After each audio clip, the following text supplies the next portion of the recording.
Yeah. What's up, everybody? Welcome to this special election night coverage here at Black Liberation Media. That's me, Geechee, Ricky. What's up, good people? Peace. What's happening? How y'all feeling? I feel great. This is exciting times. Anybody run down in y'all house with the gun yet or nah? People knocking Oh, on your door wow. with guns. And ain't they say you're gonna be in a race war? Y'all ain't get in the race war yet? It hasn't made it out this far yet. Oh. Well, But I did check in on a couple loved ones and was like, what's up, Shaniqua? What's going on? Good to see you again. Jerry, you voted early, right? Yeah, I mailed in. Is this background moving too fast? it is kind of moving. The world is kind of moving. Claudia is on y'all ballot in Maryland, right? No. I had to write her in. I had to write them in. She on our ballot, but it says it ain't gonna count if you vote for her. Oh, really? Yeah, so How can that? How does that work? that you can write her in. I wanted to address that too. I've seen a few of those because they have some of those flyers that if you vote for Jill Stein, it won't count, and if you vote for Claudia, it won't count. So how is that not voter suppression? Like, Yeah, I don't know how that works. Yeah, on in Georgia it said what Cornell West and Claudia won't count. You can vote for them, but it won't count. So yeah. Yeah, I don't know. I don't understand how that works. So, but I mean, they were basically saying that it doesn't count if you, I mean, even if the vote itself, they said if it's for one of them is by default a non-counted vote. It's a disqualifying vote or whatever, a wasted vote. So I don't know. And what are the rules in terms of live streaming? Are we allowed to live stream like C-SPAN in the background or anything like that? I think not, but then again, because it's the elections, it seemed like it's no problem. I know we are able to, So like if I go like that, are we going to get in trouble for having that there? I think you could do the Google joint though. What's the Google joint? The Google, like the live updates of it have this right here. Whoops. I think you could do this joint. And this went Kamala went up a little bit, a little tick. Kamala, I'm sorry. Still me. But you could do this joint, I think. But I don't know if you could do the video. Like that's it. Okay.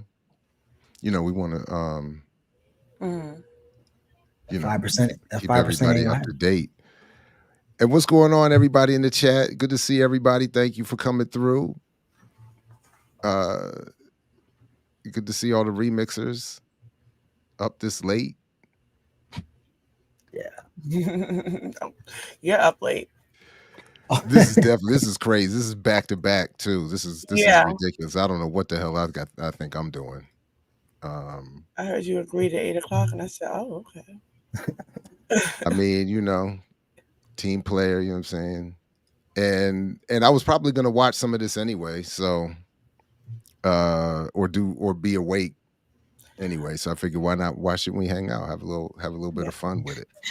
I've been actively avoiding it though. So. Oh, really?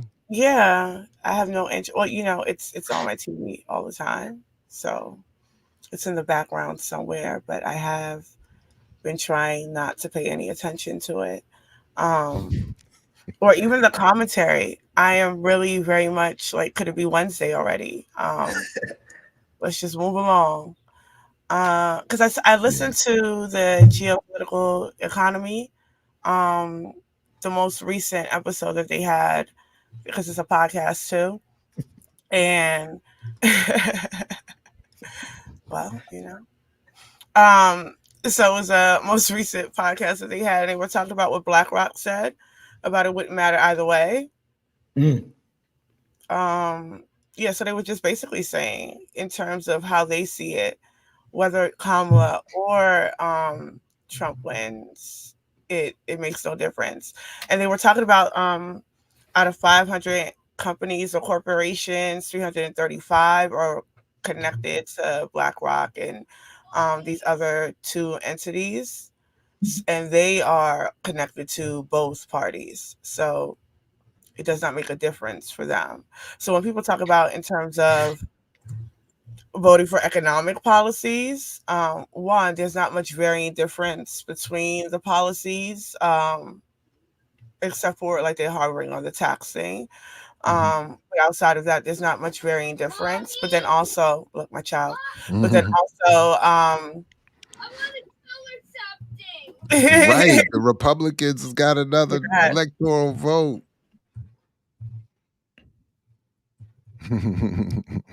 He has something urgent to tell me. That's what he's saying. Hold on one second. But no, in terms of how it goes, at least with the episode, what they were saying was that it just ultimately does not matter. So for me, it's just been like, let's just move it along. Let's just get to the next day so we can get back to work. That's a good point, and I didn't see that. I was watching some of I guess a town hall Roland Martin was hosting, and it was a whole lot of, this is the most important election ever. If you don't vote, you don't get a right to, you don't have a right to, you've given up your voice. And yeah, so it's good to be reminded of what's really going on. So I sent the commercial to Jared in this group chat. But Ricky, have y'all heard, and based off of what you were saying, have you heard chat? One of the group chats? But have you heard the commercial when they was like, "Yo, y'all want to lose 4 bands? Oh, you're voting for Kamala? Oh yeah. Well, you're not gonna lose your 4 bands." And then they start talking about the tax. Is that what you're talking about? You heard that commercial? No. And I didn't see. Where did you send?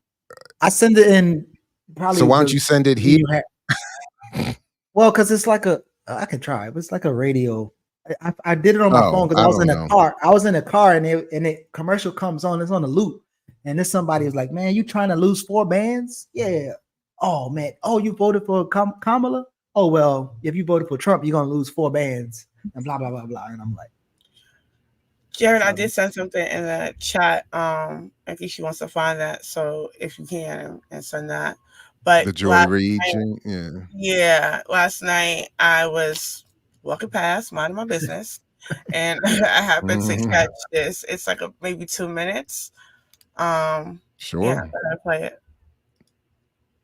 I want to talk to you a little bit about another potentially swing constituency, particularly in states like Michigan, and that is Muslim and Arab voters. You've been having these conversations because there is a sort of temptation out there. Is this playing through my speaker? Very angry about the current policies of this current administration, the Biden-Harris administration on Israel. Do you all hear me? What are you hearing regarding Do you how hear people this? are shaking out in terms of how they're all right. Well, this is really important. And I've been one of the earliest and loudest proponents of a ceasefire and changing our U.S. policy towards Israel. And I am out there doing everything I can to get Kamala Harris elected. And I think people have a lot of pain, legitimate pain from digging out, literally digging out family members from rubble and losing dozens of people in these horrific this horrific war in Gaza, in Lebanon, in the West Bank. But I will say that people are listening to the argument of how we build sustained power for Arab and Muslim, Arab American, Muslim American, and pro-peace voters. How do we do that? Under Donald Trump, we will not be able to do that at all. This is the guy that actually empowered Netanyahu in many ways, has told him to finish the job, and will be a blank check for Netanyahu to do whatever he wants. Under Kamala Harris, we will have to work hard. I'm not promising anything. But we will have to work hard. We can build a coalition, and we can actually have fertile ground to organize for peace. It is so important to let people know that. It is important to let people know that, and to know that if you want to move an administration, it's helpful if the administration will arrest you for protesting and literally deport you, which is what Donald Trump has said. He'd use the military to potentially fire on people who tried to protest. at least under a Harris administration, you can protest. So you want to be able to do that. He can't just do it. He can't just tell the army to show up and start shooting people. But also, in what world are we living in where it's you know what I'm fascinated by the most is the idea that she is not currently vice president, right? That she is some lone figure separate from this administration who decided to run, and everyone just jumped behind, right? So in what world are we living in where the Biden-Harris administration has not actively come down on protesters? When we look at what's happening in Atlanta, when we look at the encampments, I just put a link in the private chat, the the absurdity of what's occurring currently with students. There was a busy summer these universities had. They were having a lot of meetings because they came back and they are not playing. But they're only arresting protesters here. Trump will shoot them with the army. Oh, well. You know, we watched Do Not Resist the other day, the other night. And one of the things, I haven't seen it in so long, and I think it's really good to rewatch that. Because it's a lot that has happened since that's still relevant, or makes that documentary still relevant. But one of the things that was said was that they are actually not supposed to use any aspect of the 1033 against riots and protesters, and that's all they've been using it against, right? So this idea that they won't use the military or they can't, then what is the Cop City training? Because they don't need to use the military per se if they are militarizing the police. So you know, it's just I didn't remember that part. Yeah. But if you want to put that link back up, because it tells you how many students have been arrested and are facing cases. It's well over 300 still. Wow. Yeah. Prosecutors have levied serious charges against pro-Palestinian college protesters. 935 arrests on 22 campuses last spring. Police have arrested more than 3,200 protesters. Wow. If you scroll all the way down, they do the numbers, like a breakdown of how many charges. There's 440 cases are still pending. 120 protesters have been charged. 181 charges have been dismissed. 33 cases were sent to pretrial diversion programs. 20 charges. So, like, this idea that under Harris, it would be easier to protest. Fertile ground. Yeah, fertile ground.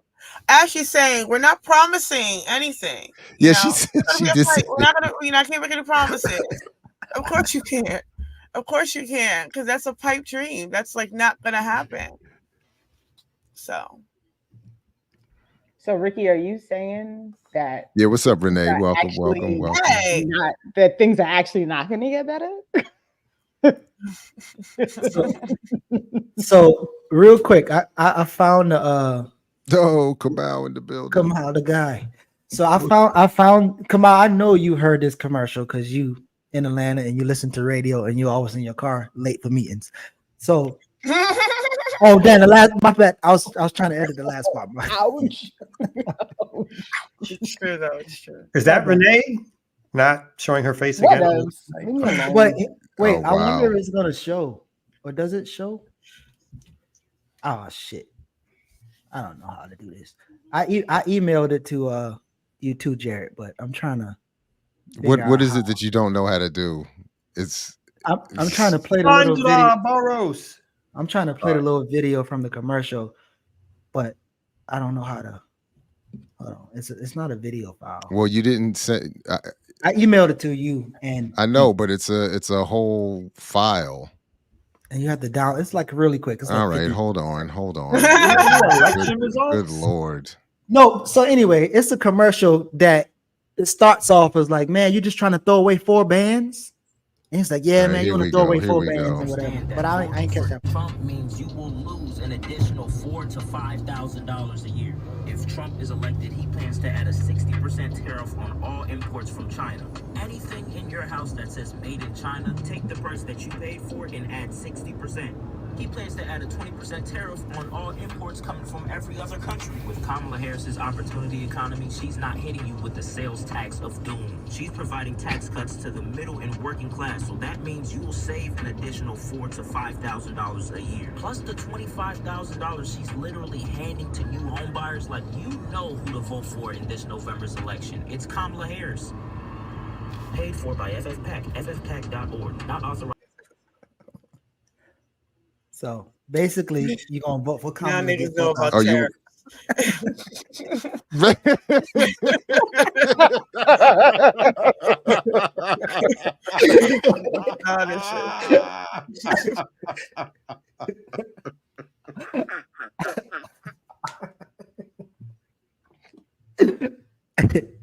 That's it. There's no follow up to that. That's it.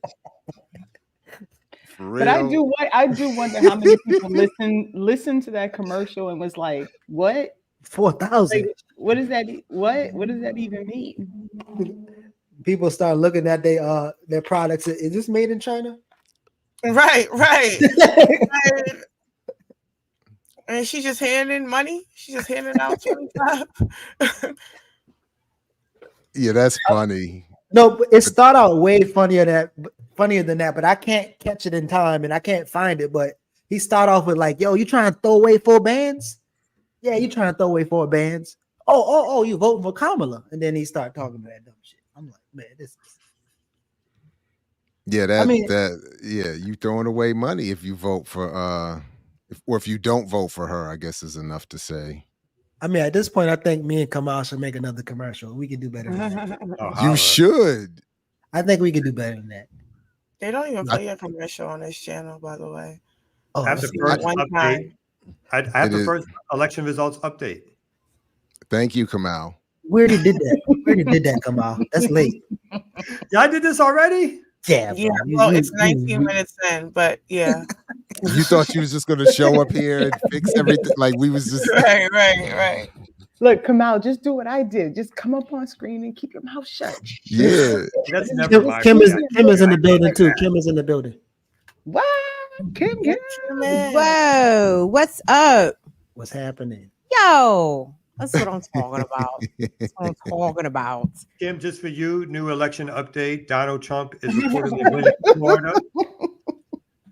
Georgia Trump is leading in 43% reporting. What's MI? Is that Michigan? Yeah. Michigan.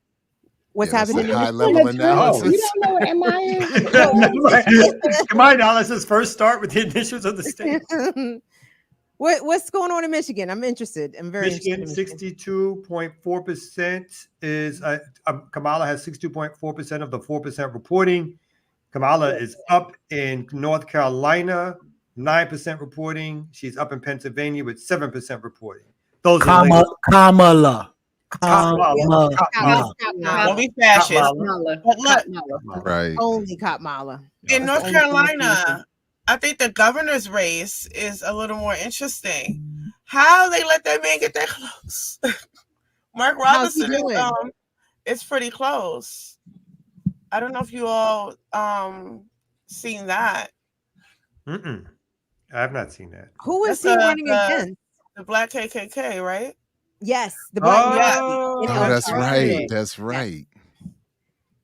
The psycho who creates accounts under porn sites and leaves comments. Who does that? Like I'm stuck off a lot of things about Mark Robinson, but because of all places where you go to look at the comment section, that's to leave what a I comment. love is that these days though, that's not disqualification. He didn't quit after that. There's no shame in the game. No, after Trump, I mean. What was the shift? Don't you guys remember like Gary Hart and all these, sniveling white men who were forced to resign in disgrace after it was discovered they had an affair with what was the chick? Jessica Rabbit? No, what was her name? Her name was But yeah, even Wolverine made a movie about dude. what's his name that Oh, played that's Wolverine? right. He did the Gary Hart movie. Oh wow. But isn't Bill Yeah. Clinton the one who shifted everything? I mean, Monica Lewinsky, he's like, that's not a reason for me not to run. Or get impeached or Yeah. resign or leave Well, office didn't for Joe- what? For Isn't Joe Scarborough allegedly? Didn't he have a mistress that popped up dead? Who? When was What? that? Wasn't it Joe Scarborough? One of those senators, right? It could There was be. someone who was working in his office. Oh no. The Chandra Levy case? Yes. That wasn't Scarborough. Who was It that? was Gary. His name was Gary something, wasn't it? It was He something. California congressperson. He didn't survive that though. He didn't kill her, which was crazy. He had to resign, but like, yeah. So anyway, And we can go back further. When you're innocent, you got to resign, Kim. That's what they're trying to tell you. The guilty stay in office. wow. Teddy Kennedy, he literally killed a woman, Killed a woman. and it stopped his attempt for like 10 years. But then he Well, did they run wouldn't and say fought he her. killed a woman. They would say he swam Allegedly. away from her as she drowned in the car. He drove her off a bridge. But he didn't kill her. Like, As in, he just drove her off the bridge and then swam away And while swam she away. drowned. Swam So come away. on now, let's be fair. My bad. Allegedly killed her. Look at And he what- didn't do any time someone for it. said- So. There is a dead Nah. intern story with Joe Scarborough. I can't remember who it is though. There is? Oh Yeah. wow. The one that's on the news now? That just the The older- one who him and Mika left their Their partners husband and sticking wives together. and then got together. Wow. And see, they survived that. That went off without a hitch. Not one wave was made. Oh my goodness. I know the CNN people lost their jobs. Didn't they lose? It was not Don Lemon. What's the other black one? TJ Well, Holmes. You talking TJ about Holmes, ABC? Oh, yeah. Yeah. Well, they were doing a lot though.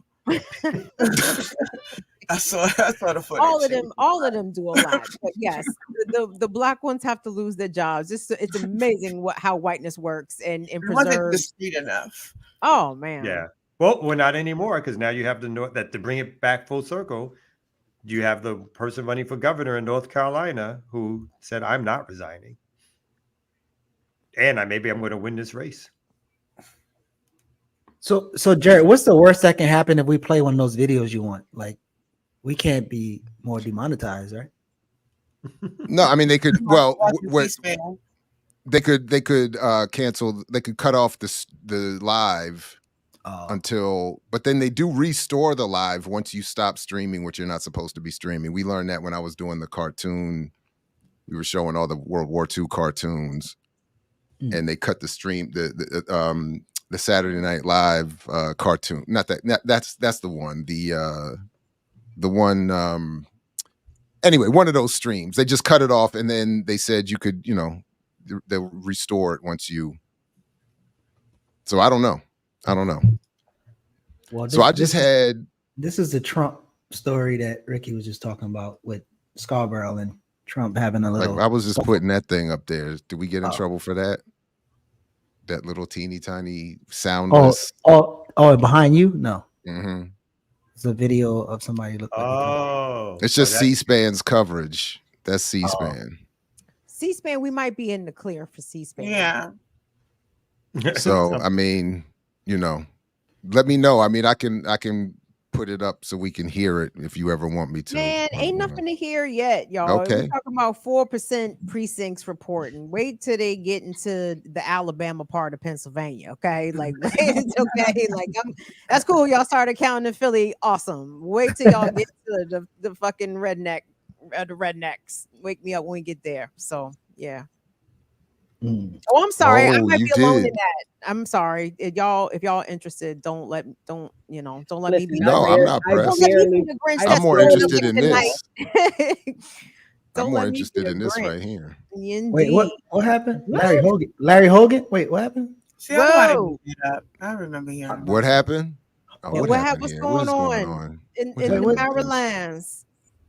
Larry thought he had. What are you talking about, Geechee? Oh no, I was looking at something on Google, the Google election things, and I just saw MSNBC's morning Larry show Hogan addressed the at shocking claim he 73%. killed an intern at his office. Wow. This is what I'm saying. So this just came out the other day.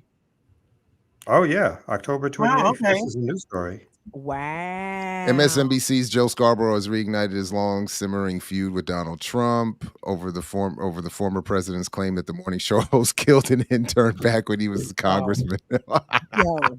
Yo. Trump said that. Yo. See, won't you miss Trump just for that? Trump just don't give a. No, I was watching Kim's show. I didn't. So I don't know. He said that's when he broke up with Liz Cheney. Wait, see, what?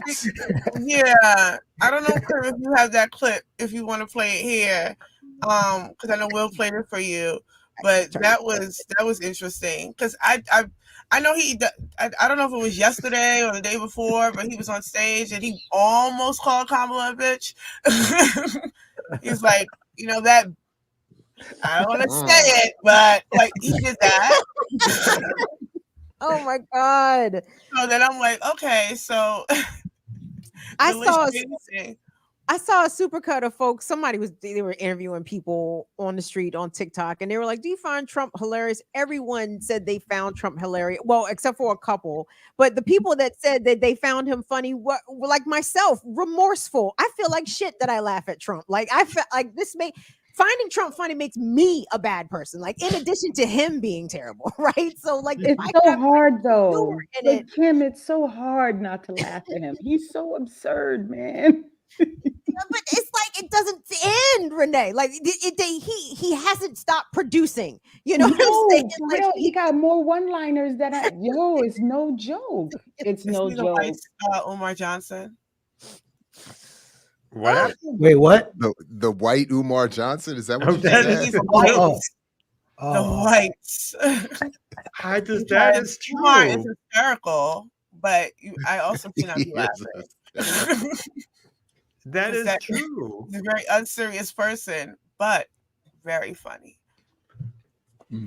So what did Trump say about Liz Cheney other than he broke up with her? Didn't he say something about the dad? But he said something accurate. He said, she's a war hawk. She wants to go to war with Iraq. He ran it. Could he be lying? Sure, he could. He could be actually telling the truth. I suspect he was telling the truth. I suspect he's telling the truth on that one. Yeah. Yeah. I mean, her father was. Mm-hmm. Yeah. He was ready to go to war with everybody. Yeah. It runs in the family. You know what I'm saying? I'm sure Liz Cheney inheritance is tied up in that Halliburton trust somehow, some way. You feel me? Like, of course she would advocate to go to war. They all do.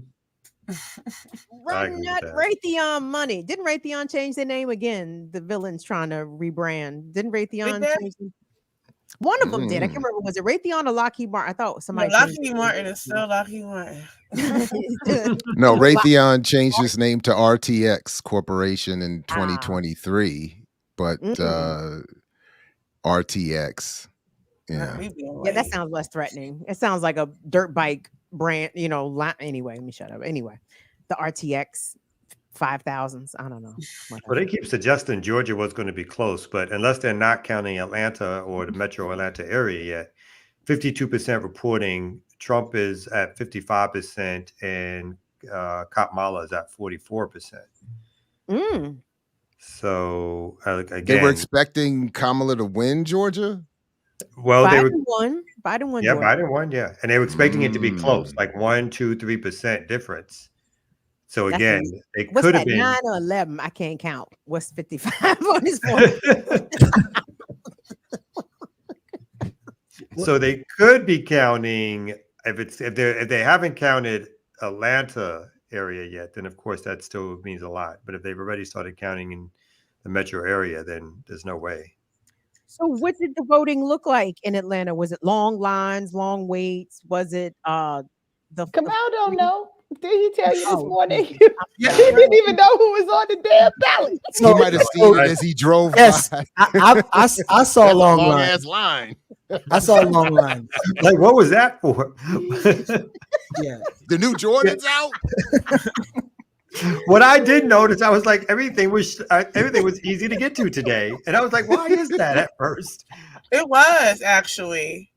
Yeah, I love him when the roads were clear. It'd be so clear. So clear. I got my kids to school like bam, bam. I was like, oh, what's going on today? That's what I'm saying. Your children went to school on election day, wasn't a polling place? Nope. Damn. Jesus, Georgia, let the slavery go. Gee. You don't even get a day off for the vote. Nope, not my school. Damn, I was make happy it for work. it too. Hmm. Do we know? So- Does anybody know what two black? Oh, bomb threats. And I- what was up I with these think I heard burnt up some- ballots too? The burnt up ballots. Who said something about a bomb threat? They had a couple people acting squirrely in DC, downtown DC. I did see that. Yeah. Hey, Did somebody who's get this? arrested with some sort of flare, some flammable something? Yeah. that's Who's what they also said. Brooks in Maryland? Who's that? The sister who's running against Hogan.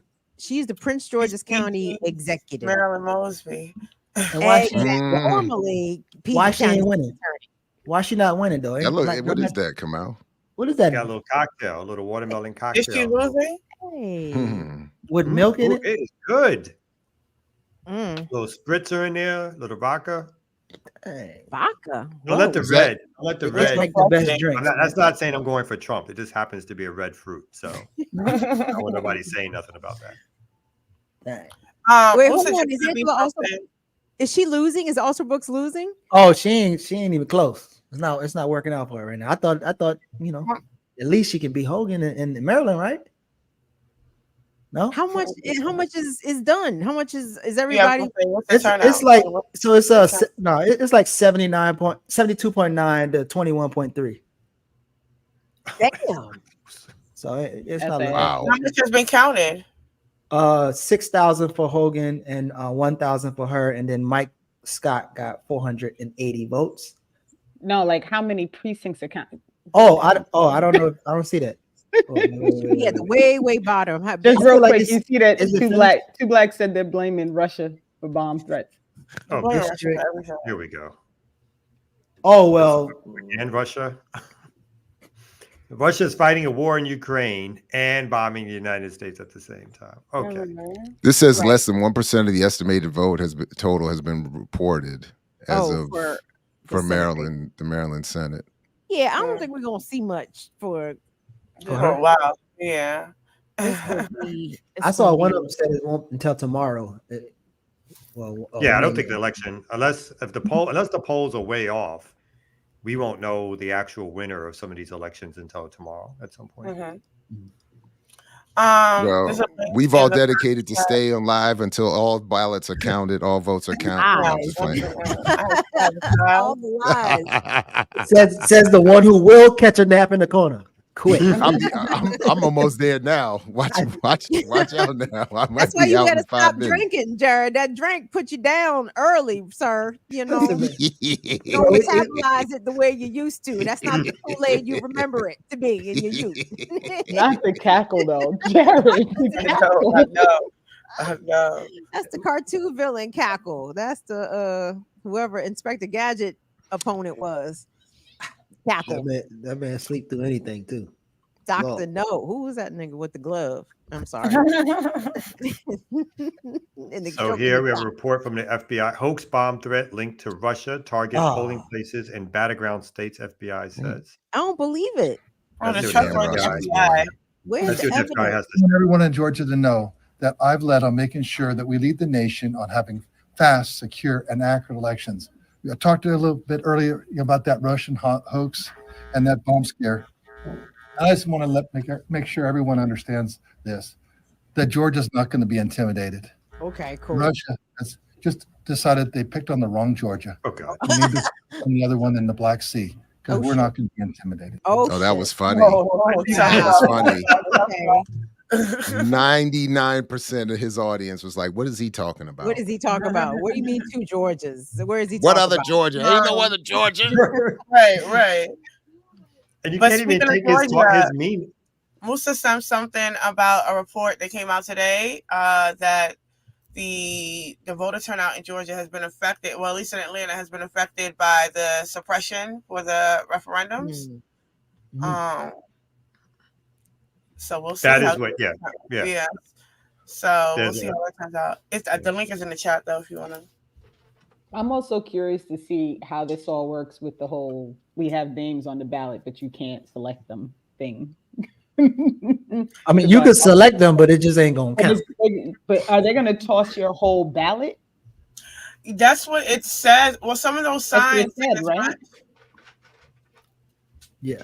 I have a photo of it. Some of those signs say as much. I forget where it is though, but they do have these signs up that's letting people know that if you write in, even if you write in, Jill Stein, Claudia De La Cruz, like specifically, that your vote won't count.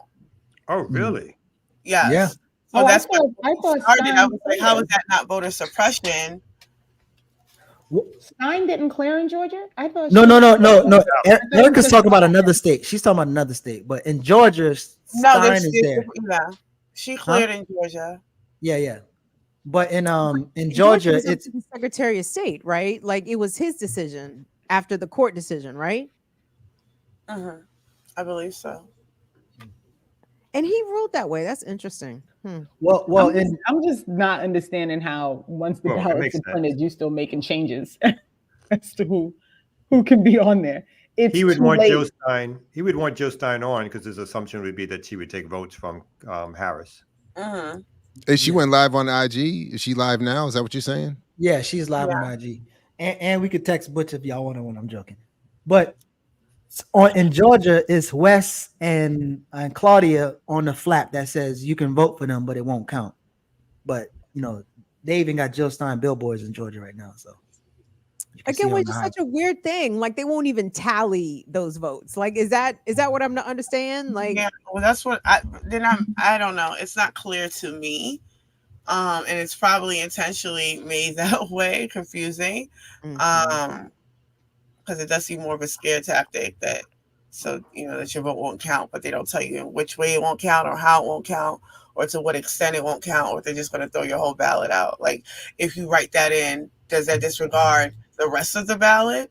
Like it's just not clear, but they're very specific about Jill and Claudia in certain states, and there's signs that are being hung up.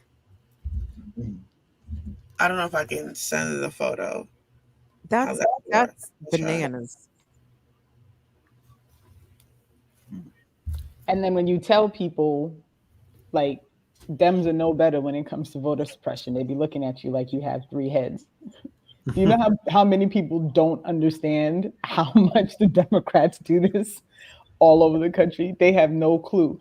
I've told so many stories about what happened in North Carolina with Matthew Ho last year in 22.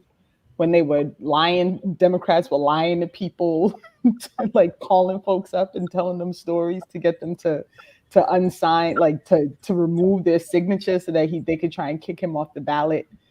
Like they be doing all kinds of wild stuff, and people just go back to no, it's the Republicans, and I'd be like, y'all just don't listen.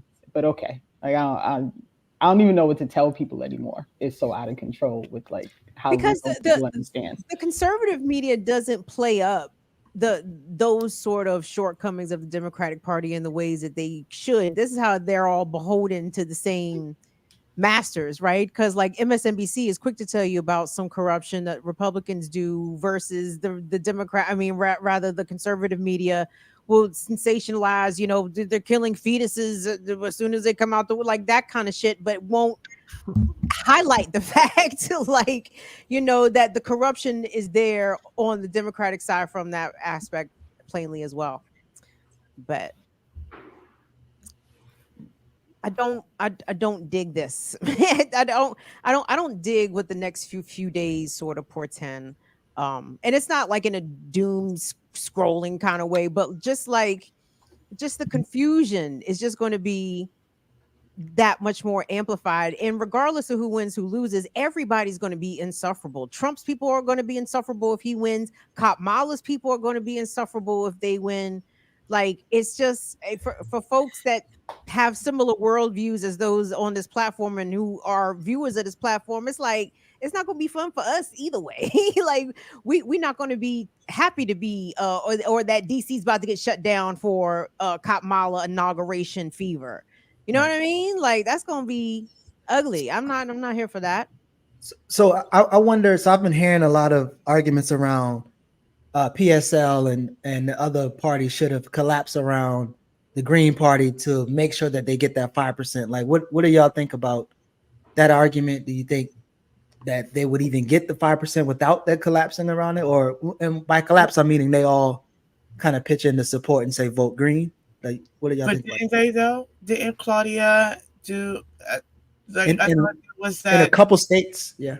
Yeah. So Yeah, they ended up doing it if they Mhm. to cover each other, whoever wasn't on the ballot to tell their supporters to vote for the person who was on the ballot. But PSL is in the center, so PSL did the agreement with Cornel West, and PSL did the agreement with the Green Party. But there is no agreement, to my knowledge, between Cornel West and the Green Party.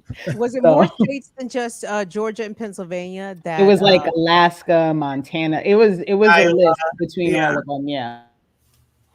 so it was like 4 or 5 states or more? Well, I guess there's a I- bunch of I overlap. think Over 5 Cornell, states. yeah, it was more than 5 because I think like Cornell would have been able to get on the ballot in would have been the pick in 2 places where PSL wasn't, and then but PSL was going to be able to get on the ballot in.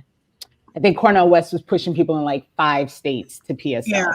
It says Claudia, the Claudia de la Cruz and Cornel West presidential campaigns announced agreement to cooperate in multiple states, and they name Florida, Hawaii, New Mexico, Mississippi, and Tennessee. And then the other announcement is Claudia de la Cruz and Jill Stein presidential campaigns announced multi-state cooperation agreement, and they name Montana and Arkansas,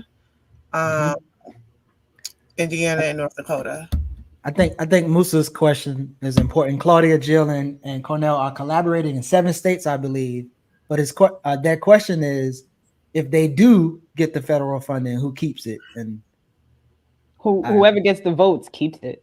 It's not like the collaboration is just saying go vote for the person that's on the ballot that's third party. It's not like the third party who gets the vote is still getting the vote.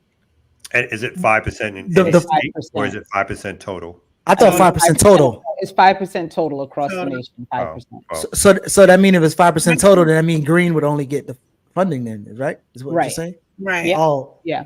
Well, to be clear, no one's even close to getting 5% of the third-party candidates. They raised the threshold because it was 3%. I mean, they don't even have 1% at this stage. well, I mean, it's early though. Just- yeah, but that doesn't mean the percentages are going to change. The Well, it numbers, does because the polls haven't closed on the West Coast, my dear brother, East Coaster.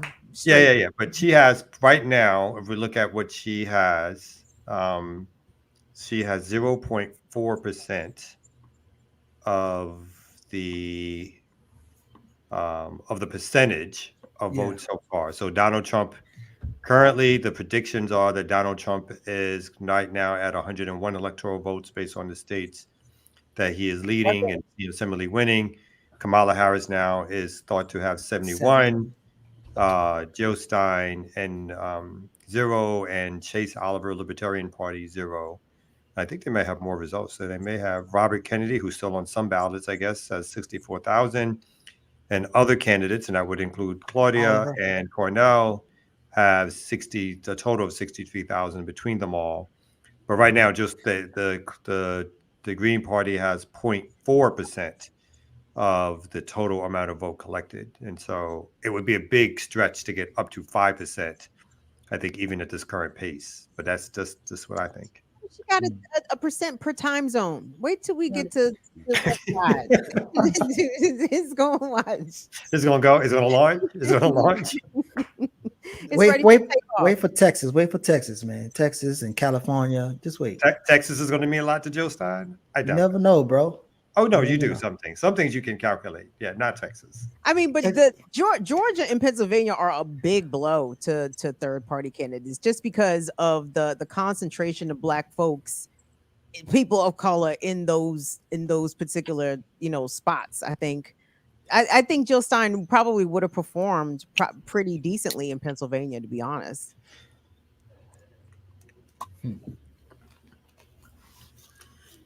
I don't know. You're first asking about Alaska and Hawaii. I think in Alaska, Stein and Claudia got on the ballot, but not West, if I remember correctly. again, I still think it was a fundamental mistake on West's part, and we know why. His personality, or his, I should say his personality, like it seemed like like a little bit of ego as to why he did not go through the process with the Greens, and potentially been that candidate. And I think that would have, again, I would have shown up a certain amount. I don't know if it would have again gotten to 5%, but there would have been some excitement around because of his fame and so forth for his candidacy, for like outside people seeking a third party candidate. I agree. That's the problem with the Green Party, though, man. We get that. I mean, is that the problem with the Green Party or with Cornell? Are you saying that the with Green the Party Green Party, easier? the Green Party. I'm still trying to measure his fame because I'm just not sure that it's the still same fame. Yeah. I think there are a lot of issues with the Green Party because there's a lot of internal struggles because it is a mass party that has a plethora. Like I always tell people, like the same year John Woo was on it, so was Jesse Ventura. So like that is the that's the expansion of the party. So when people talk about Jill Stein in this sort of singular figure, or like this general like even this question of like, oh, so what is Jill going to do these next 4 years? Well, Jill didn't run Jill didn't run in 2020. Howie and Angela did. And, God bless Angela. But Howie and Angela ran. So it's not like they're just running Jill. There were circumstances to which they ran Jill that I think people are not completely honest about, which is what Cornel West abruptly leaving in the sort of final hour after they have already invested in running, right? So then what do you do? And I think that kind of vacuum that was left that she had to fill, because she was voted in, and there was a lot of names that came up. I mean, I think they even tried to circle back to John when it's like, again, God bless Angela. I appreciate the people that make the effort to try. And again, that speaks to the internal struggles that are happening with the party, because there are a lot. This is a party that's also has people in there that was running the Ukraine Solidarity Network, right? And still running it. Right. It's, Yellow spoke about Blue Fletcher earlier, so I don't have much to say. But but this is the dynamics of that party. But I think there's a lot of sort of not misunderstanding, but I think misrepresentation of the Green Party and how it can be utilized, or even the purpose of a third party, or what we can do, right? Because people don't even engage it in such a way, except for these 4 years, like they're trying to be critical about Jill about. And then there's a lot of these criticisms about the vacuums that are within it. But within those 4 years are the struggles that are happening, that are either moving in one way or the other. So if you're not in there, you're kind of conceding to the more reactionary of that party, which is how we get lines like everybody's a war criminal, Assad and Putin, and that were completely different from what we've seen the last time she ran, because there are struggles happening within that party that people are conceding and letting, I'm not a Green Party member, but I think, do you think it's a space for struggling in? So, well, I mean, so I am a Green Party person, but Jersey's so different because it's actually active in Jersey, and I think we might be the only state that's running somebody in every district for a congressional seat. There's somebody running for Senate. They got Jill Stein on for president. There are people running for local seats. So it's, I always have this argument with people when they say the whole, like, they don't do nothing outside of the president, because it's not true. Like, there is a lot of work that's happening, but that's me speaking specifically about what I see in New Jersey. I will tell you that when Cornel West left, one of my consistent complaints about the Green Party, and Jared and I talk about this all the time, is that I feel like they almost would have been better off investing this time and energy into trying to build the base a little better and to try and fix some of these internal, issues that happen. But I did understand that they didn't want to lose, the few places where you have to run, or you're going to lose your ballot access if you don't run somebody. Those were the things that they were facing. So I kind of let it go. Like, what am I, who am I? Like, I'm the random person who shows up at meetings, when they need me to and run stuff. But that's the issue, is I feel like there's just not enough work happening internally in between the years amongst all the states. Like, me speaking for New Jersey is very, very different than what's happening in multiple other places where it's very possible that there is nothing happening in those 4 years in between. So it's it's tricky. It's a difficult predicament, and I just don't, unless there is, in my opinion, a real push to work with people when it's not a presidential campaign, it's always going to look like this, where it looks like they pop up every 4 years and they run somebody for president and nothing's happening in the in between. And they've got to do something about that perception. Like, something's going to have to give, or it's never going to get anywhere. Like, what are the midterm mid-range goals for Green Party? Like, because it's like every 4 years, it's about making the threshold to capture the federal funding. But it's like the midterm, because I remember there was a viable Green Party gubernatorial prospect here in Maryland when it was Hogan and Anthony Brown, and they ran Heather Mizor. And actually, they voted for Heather Mizor because she was actually. And Andy Ellis is going to run there for the next governors. But I feel like did the state Dems kneecap the Greens? Because I felt like they was, they had some momentum going with Mizor, because she was taken seriously as a gubernatorial candidate. In my opinion, at least, I think she was heard and was, on the debate stage, etc. But she was getting her message out. There was another candidate locally in Baltimore too that had that was running for mayor. I forget her name. That's bad too, because we worked with her. But but no, I think that year, and to Renee's point, that Andy was going to run as well. They did have a strong prospects. I want to say, about 4 years ago. Just 4 years ago. I think they've been building in the interim, because Andy has been doing work, I know, with Nnamdi Lumumba, with the Eugene People's Progress Party, and trying to see what the prospects are about that kind of united front coalescing, at least because of the strategies around getting on the ballot, like for independent parties to do so. Because there's a Douglas party out here, a Frederick Douglass party, that's conservative as hell, but they're on the ballot because they can make that threshold, because they can afford. I mean, I think it's really underestimated what it takes to even get on the ballot. So I understand the Greens fight to maintain it, because if you lose that shit, to get that back is very difficult.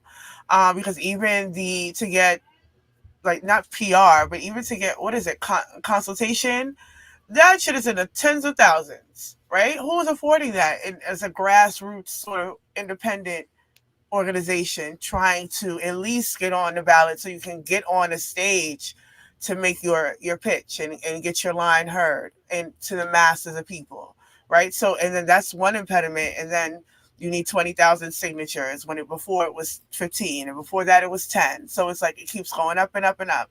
So the challenges for that, I think, is difficult, because this is a state, I think, ultimately captured by not just the duopoly, but by the Democratic Party, more specifically.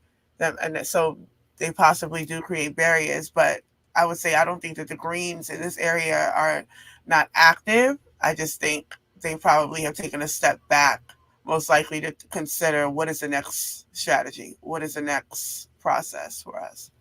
Hold on, did you say the Frederick Douglass Republicans have ballot access in Maryland? Yeah, I believe so. Yeah, because they reached their threshold. They got their signatures because they could afford to do the consultation to get, to pay for people to go out there and get signatures. So, hold on, is this these is Negroes behind this, right? It's black folks, right? Yes. Is it my nemesis? Hold on, is this one of my enemies? Is this K. Carl Smith? I'm not even. I got a name slip me right now, but I got into a whole ass argument with this nigga at CPAC. Please tell me it's not this man. Frederick Douglass Republicans are on the back. They have ballot access in the state of Maryland. Wow. These it's only 136 Greens voting in Maryland, the whole state. 137. How many Green votes tallied? Yeah, it says 137 right now, but in Maryland, you're saying? Yeah, but I guess because of it's only 1% reporting. So I mean, but Kamala already won it because of the 10 electoral votes. So. Yeah, the Senate race in Maryland is the watcher. Like Republicans. Yeah, that nigga Trump never stood a chance. Have you seen those commercials? For also Brooks. So which one? Hogan won primarily because of the Democrats for Hogan. Helped. They had like a whole campaign around that, and they helped him beat out what is that man? Ben. Jealous. They beat Ben his second term. Yes, Ben. Yeah. So so Hogan wins that. So now the commercials that I saw is just basically it is the Democrats for Hogan, like members of who are in that campaign saying Hogan was right for Maryland, but he's not right for Congress. And that's why I had asked the question about the abortion thing. And Musa had made a point earlier, and I think it is good that they are trying to codify it by the state, but there is a thing that they're doing in terms of you mentioned it, that they do have the Kamala Harris commercial for Also Brooks and the Obama commercial for Also Brooks, and they have Westmore in a commercial with Angela Also Brooks. They're trying to hitch her onto Kamala's campaign around women's rights and women's issues when that is not a real issue here in Maryland. And not to say like it's not an issue at all, but it's not a prominent issue at all. Like nobody's really at risk here behind that. So while I do agree that it's good to codify it, there is a way that and I know they're doing that in Delaware with that other woman who's running for a Senate to get her seat back, but they are hitching all of the Dems to that presidential campaign. So when people talk about like all politics are local, even to the point of the governor's race, they're making it a more national thing without really addressing any of the local issues. So they're like trying to ride on the more, I guess, funded national campaign. So a couple things. Kamau, as our learned legal scholar, even if something is in a state constitution, if a federal law is passed and enacted, the federal law supersedes whatever the fuck the little state think they doing in their constitutional amendment. Is that accurate or not? The federal law is in some ways it's the floor. So if the federal law bans something, then the state can't come in and say, "Oh no, here it's legal," right? So it's that kind of thing. But if there is no federal, i.e., like abortion being stripped, then the states basically can do as they please, and their state constitution or their state law, like anything that's not codified in the Constitution, then becomes the way in which something goes. So if I've explained that correctly, so the state can't do anything that is contrary to the federal constitution. The state even if the state law precedes the federal. Yeah, if the federal, i.e., slavery being okay in some states and not being okay in others, once the federal constitution amendment is passed that bans slavery all across the land. It's not like one state can come in and say, but wait, it's in our state constitution, there's still slavery. So that if that happens, and then basically what you're having is civil war, right? Or you're having a state threatening to leave the union and do its own thing. Is that like the same kind of thing for weed? Like there's state legislation, there's federal legislation. Yeah, because the feds have not the feds have been there's no constitutional ban per se. These are all federal laws, but the feds have been permissive in terms of not enforcing some state law, some federal regulations that have allowed states to go forward and make their decisions on legitimizing or legalizing weed. But for a while, and this is changing somewhat, banks were not taking money from weed dispensaries because they were scared that if the feds decided to apply federal law, then these resources were gotten illicitly because they were opposed. They were illegal under federal law, and so they could be seized, or the banks could be in fiduciary and regulatory trouble because they were violating federal law. So even though the states had legalized certain things, certain drugs, because the feds themselves had not said, we also legalize this across the board, and not even through a constitutional, but through the passage of some federal law, that the states were not in a position, so the banks were not in a position to say, we're going to take that money. So on that note, so that's why Hogan is running heavy on, I'm pro-life, not pro-life. I support abortion. I won't necessarily caucus with the Republicans, but the fear tactic is Hogan will stand with Republicans on a 15-week national ban at the federal level on abortion. But Hogan is running an interesting commercial. I'm not sure if you've seen this, Ricky, but he has a commercial that says, vote Harris at the top of the ticket and vote me for senator. Like, I've not seen that to my recollection before, where the candidate himself made an ad advocating to split the ticket, and vote for the Democrat ahead of the Republican or his party, their party nominee for president. That's kind of well, let me look. Let me see if I can find it. But yeah, no, he's got that out there. I said, look at Larry begging. So why is Roland Martin saying that Harris wins Maryland, Massachusetts, Vermont, and DC? Because those are won Maryland. I have no doubt. Early projections show that she probably, so Maryland with 1% reporting, she is currently not winning, but the projections based on exit polls and the rest of it will probably, consider it a safe bet. They said the same thing in 2016, so I went to bed. They better stop messing around with them predictions. But currently, Trump is leading with 120 electoral votes to Kamala's 99. Some other states are starting to report. North Dakota, and these are all, as in red, are expected to go for Trump. North Dakota, South Dakota, and it's probably like 10 people in all these fucking states. That's road. Nebraska, Wyoming, all these states is expected to go. Surprisingly, at this particular stage, 34% reporting. Kansas City seems to be currently tipping towards Harris, 52% to 46%. Did you just call the state of Kansas? He did. I was Kansas City. I'm sorry, Kansas. There's two Kansas cities. There's KCK and KC Mo now. I didn't meet the city. I meant Kansas as the state. I'm so sorry. It's still surprising that Kansas as the state with 35% reporting currently is leaning towards Harris.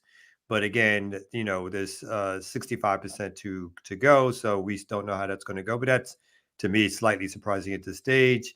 And Missouri, similarly, 6% reporting.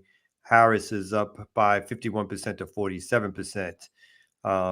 Illinois is already being called for Harris. Michigan, 9% reporting right now is tipped towards Harris, 52% to Trump's 45%. Pennsylvania right now, 17% reporting, 63% Harris to 36% Trump. So the numbers are keep coming in. We still, like you said, the West Coast, California is going to be huge. Texas, 56 reporting, 53% Trump, 45% Harris. Still not called for Trump yet, but soon will be. My expectation would be New Mexico also tipping towards Trump, but only 1% voting. In fact, according to this early vote count, they're not even showing Harris's vote totals yet. So something is up in that one. So the board is changing, still in Trump's favor. up by 21 electoral votes. Here on your live Black Liberation Media coverage of the 2024 election. I've always wanted to do that kind of shit. Wait, So we hit the commercial? We were supposed to hit a commercial little click. Never mind. It So, was a break. but speaking of commercials, though, so Sith Lord is asking what I'm looking at. I think that's what you're asking. The big screen. And one of the, I'm flipping around on other channels, and one of the things I noticed is that Roland Martin ran an extended commercial for his White Fear book. So please, everybody, make sure you like, share, subscribe, support the Patreon of Black Liberation Media, support Kim Brown's channel, BAP and its channel and its networks, Community Movement Builders, Barter and Build. Get out there. We need to have extended commercials for all these good folks showing up in here. If he's gonna roll it was like an extended advertisement for that book, which is, it is a book. So support. Can we track how many sales does it have now? So on and so forth. The book. Yeah, I'm curious how many people. Honestly, I don't know. We covered that, but I'm wondering if that sells. The book is a mess. I remember he's taking advantage of the 1,700 or so people watching the show on his live, and getting he ran, and he had a produced ad that was long as hell. So no specific shots to Roland, but the Roland types. Who do you think would they prefer win this? And I'm sorry, it's 8,000. He's got 8,000 people watching. Sorry about that. Say that again, Kim. I said out of the Roland types, no specific shots to Roland, but the Roland types. I ain't gotta name them. Y'all know who they is. Like the Roland types. Like who do they benefit more so with their particular brand of thing? Based off who gets elected president. Like, do they come up more if Trump is elected, or do they come up more if Kamala is elected? I think that's a twofold question. We're looking at it economically. They would come off with Trump, but what is their social capital, and right, that term, and the power dynamics that they would hold to play on that, the cultural aspect of a first Black president and all of that, then they're really hitching their wagon on Kamala because of the doors that open for a lot of them under Obama, and then all those doors that closed after those 8 years when Trump came in. They're trying to find their way back into those spaces, and I think Biden kind of assisted with easing them back in. But I definitely see them because fiscally, when they do that fiscally conservative shit, there's still a bunch of them that exist. But I think in terms of the Roland Martin type, like the punditry class, I guess, they would go with Kamala because that in the end serves them. Particularly during this time period, because what they're looking for right now, like up until tonight, is the commercials to be run on their programs, so that there's money in getting the commercials on their doing their programs. So they're more likely than not to have the Democrats run those commercials doing their programs or ads and different things that they're doing or sponsoring. So they're looking for the big come up. They're more likely to get an interview with her over Trump, which they think might draw a bigger audience. So financially speaking, I agree, particularly during the primaries, the so-called Black media or Black pundits are looking for the Democrat, because the Democrat is at least thinking that they're courting the Black vote. And of course, in this new era for Black men, we're going to get some weed and crypto out of this. So, we really want Kamala to go all the way. Got to get that weed and crypto out. But I agree. She's responding to your needs. Listen. Yeah. But I mean, at least after the election is over, those same Black folks, at least doing parts of if Trump does win, will either trying to be the first ones to get that meeting with Trump, like we had last time, right? Where all of these these Steve Harvey, they had a meeting. They're trying to get something out of it. So I think that'll continue. I mean, I also think that it's a bag in both doors. So I feel like with the blame black men joint, I think rolling them will take off if Trump win. There will be constant news cycle of blaming black men. But obviously, if Kamala wins, Greg Carr and his team will definitely get a couple interviews out of that. So I don't think they'll get that. I don't think they'll get that. Are I you don't think serious? Kamala's going to show up on Roland Greg Martin if she Carr? loses. Crazy. Yes, Greg Carr will get an interview. I promise you that. At Howard Unite. Absolutely. No, whoever writes the book blaming black people for Kamala's loss will get invited to Howard University to talk. No, I don't say. Yeah, I mean, but I think it is true that there is more money probably to be made if Trump wins because, as Musa pointed out, liberal media do take a hit when people think things are okay, and if Kamala wins, things are clearly going to be okay. See, You well, know, what I'm thinking of in terms of like what did liberal media look like under Obama, and it was a complete black wave. We had Melissa Harris Perry and all of that on MSNBC, right? And then they were gone. So I'm talking about in terms of the access that this punditry would have, not that they won't have constant things to report or to talk about, but in terms of that access and getting into the White House and getting these first exclusives, that's coming through Kamala. Being able to report on what Trump is doing, yeah, that gets the numbers. But the access itself and that proximity to power, they're hitching their wagon on that because it did not exist for them with Trump, which is a lot of what fueled, because a lot of the people who are more critical of Trump in that era are the people who, like the April Ryans, whose career took off and under Trump and you know, so Joy Reid, in fact, I mean, not Trump, under Obama and sustained under Trump. And Joy Reid, in fact, came up through Chris Martin and being a sidekick for him, and then eventually having her own show once they scooted Melissa Harris Perry out of here. But that was all under Obama.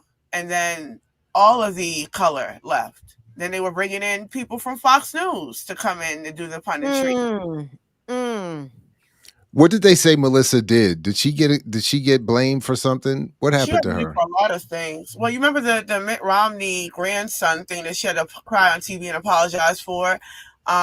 She had made a comment about. No, I don't remember that. The grandson is black. They have an adopted grandson, and she had made a comment, and they made her apologize, and then fired her. But no, she was critical about the coverage that she was not allowed to report during the 2016 elections. That they were kind of sidelining her and not letting her go out and report and keeping her in her little box. Because you remember she had a niche, which was that sort of radical liberal feminist show. Basically, that was her whole niche, the academia grad student world, because those were the people who were mostly her audience and her guests. And they said, no, you stay right here in this box. And she was publicly critical of that. And then there was no more Melissa. So breaking news, Josh Stein defeats Mark Robinson in North Carolina governor's race. Ooh, I don't know nothing about Josh I was gonna say, I don't know if that's good or bad. I don't know if No, that Mark Stein, that nigga is crazy. That nigga is Mark Robinson, yeah. And Josh Stein might be a Looney Tune for all the fuck I know. Cannot be crazier than that nigga Mark Robinson, though. Like, because that, I mean, Jesus Christ. Well, North Carolina.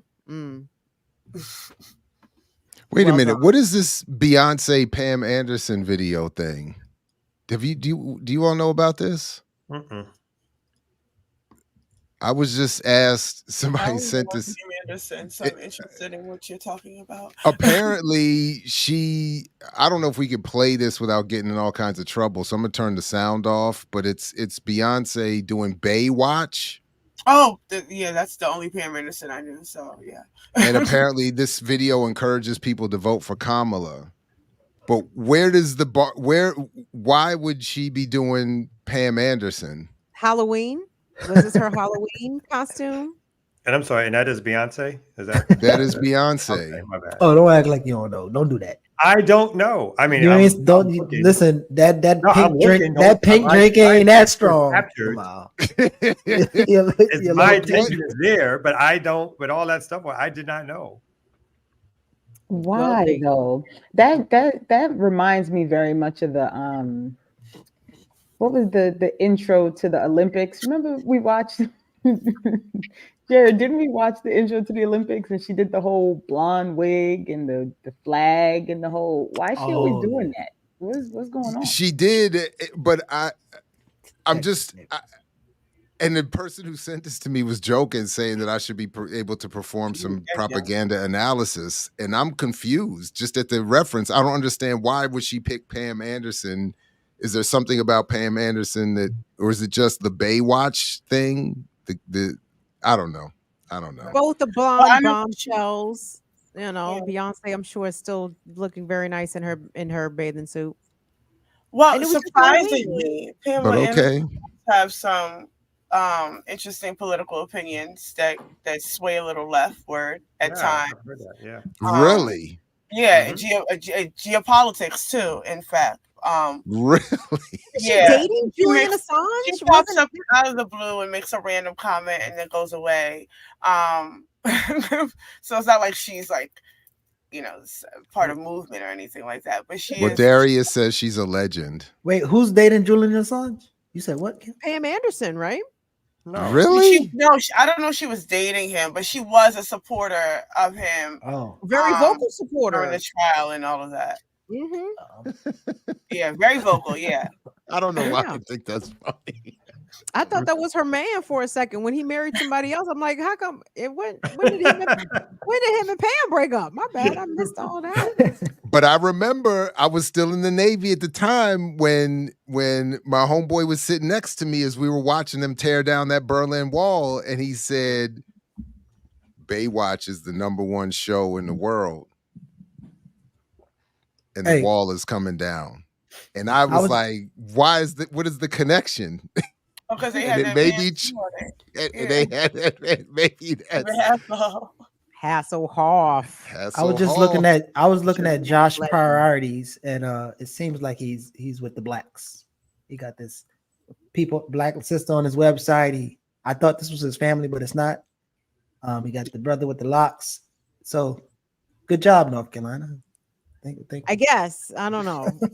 I mean, we Wait, have the we music just basing stuff on before. pictures.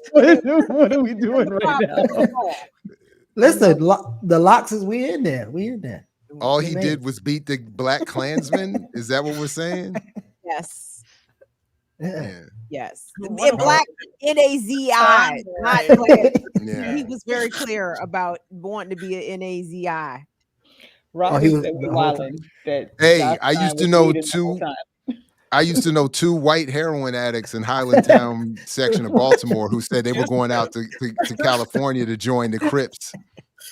So if they could go join the Crips, why can't he join the Nazis? Hey, But why come I give you the air doctor look just now? Like he gave you a look like Because the way he said, he's like, you're gonna go join the Crips. That was when they the last time I saw them, one had stabbed the other. Oh my! And put him in the hospital with a punctured lung, and they were both committed to going out west. But they used to shoot 8 balls constantly, so they were a mess. Well, not pool, by the way. Just no, that's not pool. I don't know if I can. No, that's cocaine and heroin. Yeah, we know. I can't go nowhere with you after you puncture a lung. I just can't. You know what? You will if you high off a speedball, you might think you are. Though. I'm being on camera with Ricky because Ricky's face does everything that my face is doing. because how did you go from elections to talk about smelling a whole 8 ball? Like how we smelling 8 balls this morning? Become a Nazi, I'm thinking. I don't know where the rant was. I don't know where the exit is. Like, y'all haven't learned that if hard drugs come up, Jared's going to give you a hard drug story. Jared's got an anecdote about. No, I'm just he knew too. Jared has seen these It hard was just a funny Yeah. moment. It was just a funny moment to think. He know two junkies fighting over 8-ball. Like, come on, bro. And shit, they didn't have to go out to California. They That could was have the waited moral a of the couple story. years. The moral of the story. It was the white comparison. Yeah. It was, Yeah. Oh shit. So Trump is now at 177 electoral votes. He is less That's a than jump. 100 away from claiming victory. Harris is at 99. So the question becomes, what is the path to victory for Harris at this particular stage? Well, Some of she these got races have not been called yet. We are still waiting on Pennsylvania, which 22% reporting. Harris is 58% to Trump's 41%. Michigan. what if this becomes a Reagan Carter landslide? It could. I mean, yeah. What's up with Michigan. Deion Sanders in Colorado? He ain't making Kamala win? Or If it Kamala does, Oh win? no, Colorado's Democrat. Colorado right now is tipping blue. She has 55% to 42, with 23% of the precincts reporting. Well, if If it she goes if she landslide, finished Colorado and California and Oregon, and she'll be all right. She's got she got California. But if it becomes Yeah. a landslide, are we not allowed to like smirk a bit? Like We are allowed to laugh. We are allowed to point and laugh at all them bougie niggas who are not getting their inauguration balls the way they are planning. Okay. Wait, Laugh. run that back. Phrasing, run that. Wait, slow down. Y'all don't remember a spectacle that Obama was not once but twice here in DC. The black bourgeoisie came out and was just so emboldened. You know what I'm saying? It was Black Bougie January 6th. Get these niggas out of here. Okay, like Wow, I don't that's no, want it's no parts accurate of though. it. That's why I laughed. It's so accurate. Black bougie January 6th. Exactly. Yeah. Because Cannot nobody does stand black it. bougie like the DMV though. Oh my gosh, please. It's Nobody does embarrassing. like the It's DMV. embarrassing. And again, and if Angela also Brooks wins, oh my God, if she loses, shit. But if she wins and Kamala wins, they're gonna be insufferable. We'll have the Insufferable. trifecta of also Brooks, Westmore, Kamala Harris. I think Beyonce will make the My President's Black record for Kamala if she wins. Remix Jeezy's Didn't Will record, I I Am think. do it? He already doing it. He Oh. already producing. Yeah. Wait, this You didn't see the one we played? You don't see, he don't be watching the morning shows. He don't. They be snitching on themselves. They snitch on well, if you themselves. if listen, if you follow my hand to the bottom and to this side, because that guy be having me busy. Right there we go. Yeah. Oh, he, I don't oh, follow he, that. A Yeah, lot of man. There's a lot of I'm blame. just saying, like I don't There's a lot of be blame. having time. I have a question about Trump. How come? I mean, all right, fine. They wanted to ignore Epstein, Trump, all that Epstein. Okay, y'all not gonna even ask Trump, was he at the freak offs, knowing that he was at numerous Diddy parties? Nobody even At asked. the white Trump. parties, yeah, every year, him and Martha Stewart. Yeah.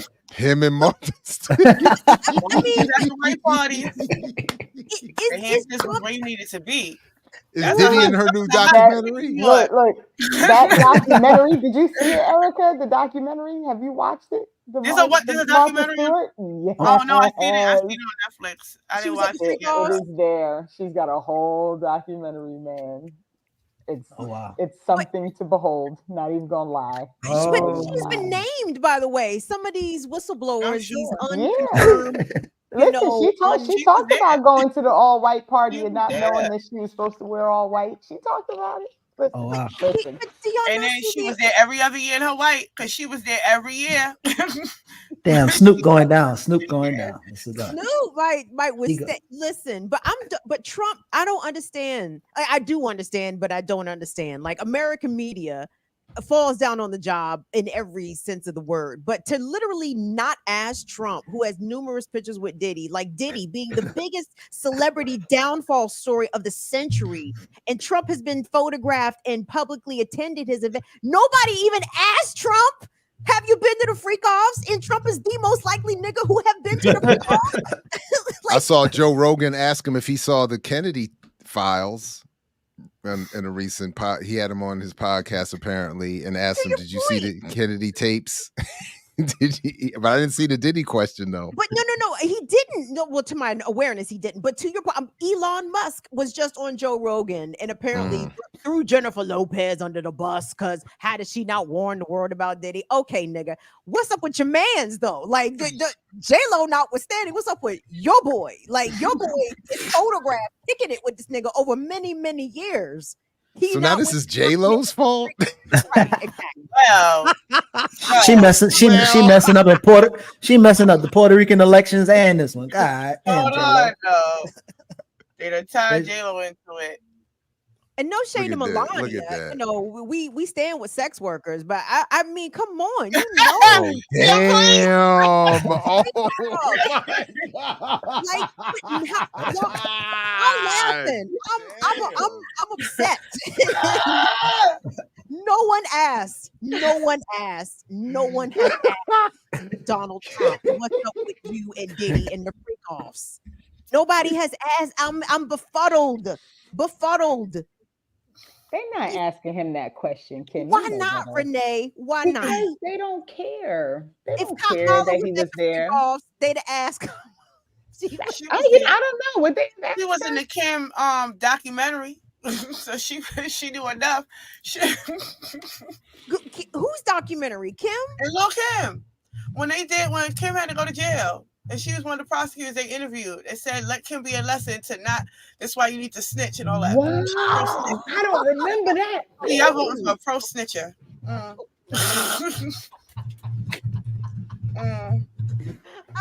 no, Kamala as named. Whoa.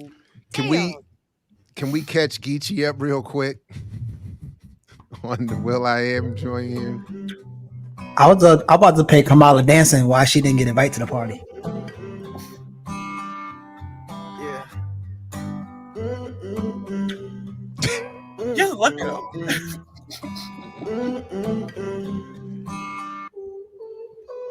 Mama, what's wrong with America? Why can't we get along in America? Something's going on in America. People entertained by the predator. We used to be united in America. Now we just divided in America.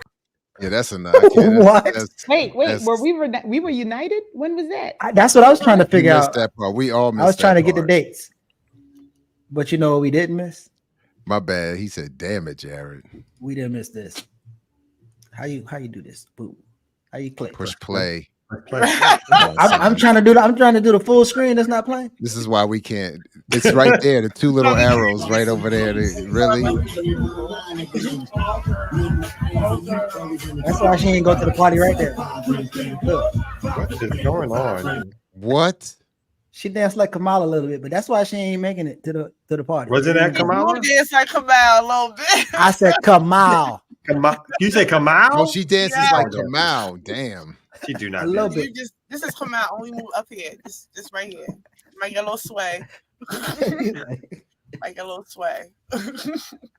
See, Yeah, don't do too much. Don't do too much. You ain't got to. We ain't got to no more. Yeah, don't do too much. Look, as an election update, it is now predicted that Trump will, on the current path, will have 285 electoral votes to Harris's 253. Chances of Trump winning have gone up to 67%. Damn, she's still at 99 at this particular stage. Wait, can we still throw some money down on it? Is Vegas still taking bets? Can we get in? Can I throw down $5? Was DraftKings got the presidential election? FanDuel? Can I get on that job? Yo, I'm not sure. So wait, I gotta know how Michigan and Pennsylvania are the ones I'm watching. Like, yeah, wherever Michigan goes, Pennsylvania. Michigan right now, 12% reporting. Kamala Harris at 53%. Trump at 45%. Pennsylvania, 26% reporting. Kamala at 55%. Trump is at 43%. I just don't understand how they're calling it for Trump when those, like, the swing states. Because 178, he has 178 in his pocket, which means saying in his pocket. What does that mean exactly? Because it's 931, and they ain't even close to 100% in none of these places, are they? No, but do it through exit polls. Lord, didn't I just tell you they did exit polls in 2016, and I went to bed and woke up, and it was a whole different story? Well, I don't. You relying a lot on that. This don't look like that's what's happening. You can't Texas- discount the It beehive. says the man who don't even go to the box. I might not go to the box. Crazy. What box am I going? Let's be clear about which box we're talking about. Phrasing, because Let's go. my bad. I won't take a That man don't know his way around the box. Go ahead. I was like, wait a minute. Hey, Renee. Listen, I just know that the exit polls do not always reflect because people don't want to tell the truth. So I would. I hear what you're saying, but I mean, Nebraska, South Dakota. These are none of the so-called toss-ups so far have gone her way, or anything that the Democrats thought that they were going to be winning or coming close to. So again, you're right. These are still early predictions. There are some of the Western states have not, but it doesn't look. I mean, my expectation is that Utah will be going for Trump. Calm down. Listen, wait. So You think Utah is going for Trump? Of course, it's going for Trump. That goes without saying. But so in terms of the Bible Belt, with the exceptions of North Carolina and Georgia, right? So you can assume that Trump has all those. But is North Carolina close or Georgia close? Right now, North Carolina with 56% of the precincts reporting, and this is not exit polls; these are the reporting precincts. 56% reporting Donald Trump is up 51.3% to Harris's 47.6%. In Georgia is 75% reporting at this stage. Donald Trump is up 52% to her 47%. Oh, wow. And in Virginia with 57% reporting, Donald Trump is up 50% to Harris's 48%. So that race looks like that can change. The Georgia race looks pretty well decided.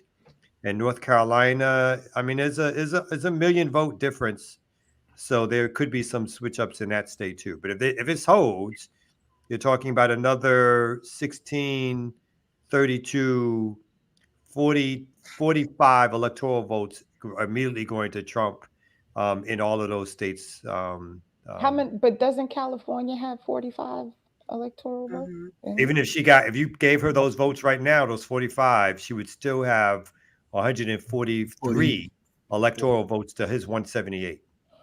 Yeah, 44. Well, 40.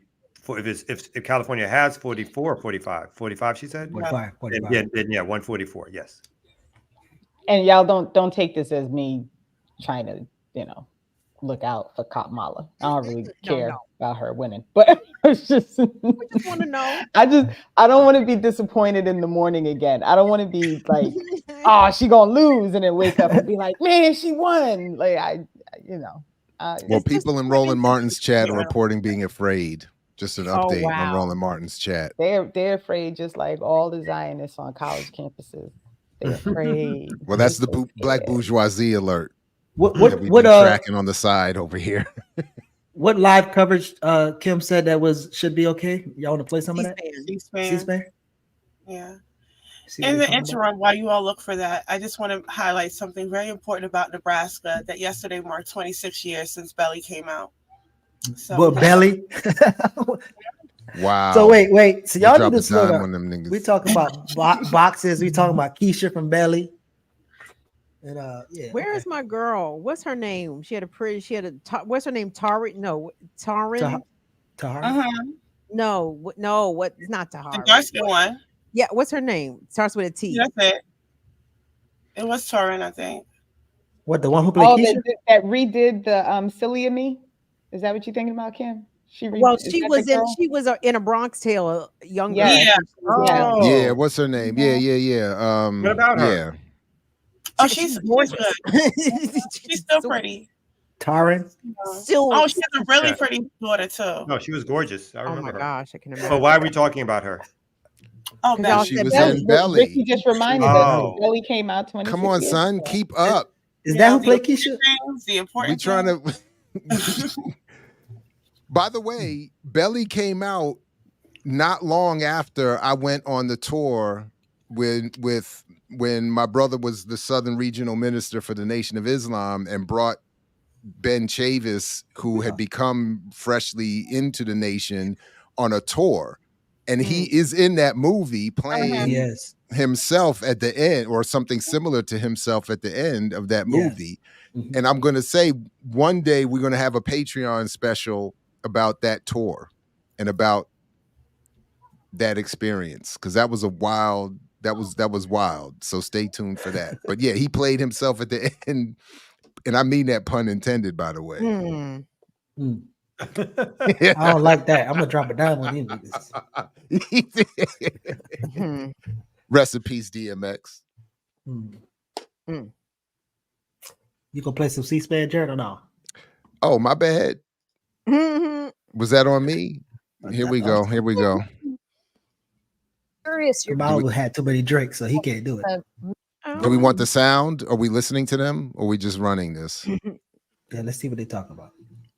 They might be taking calls. You look at the ads run, both by the Harris campaign and by her super PAC. It was almost all on middle class, helping the middle class, getting the economy back on track, getting prices down. What do you think? Was that the wrong economic message, or was it that they should have been? It didn't go far enough in your view? Enough. Here, that was good. Okay. And I think hopefully we'll win because of it too. Also, the number one issue polled on the economy in terms of both Trump and Harris putting out ideas. You know what the number one was? Trump saying no tax on Social Security. Breaks my heart. On Social Security, are you kidding me? That Donald Trump's going to outflank you? What the Democratic response on that has been Project 2025 will do the X, Y, and Z to Social Security, undermine it.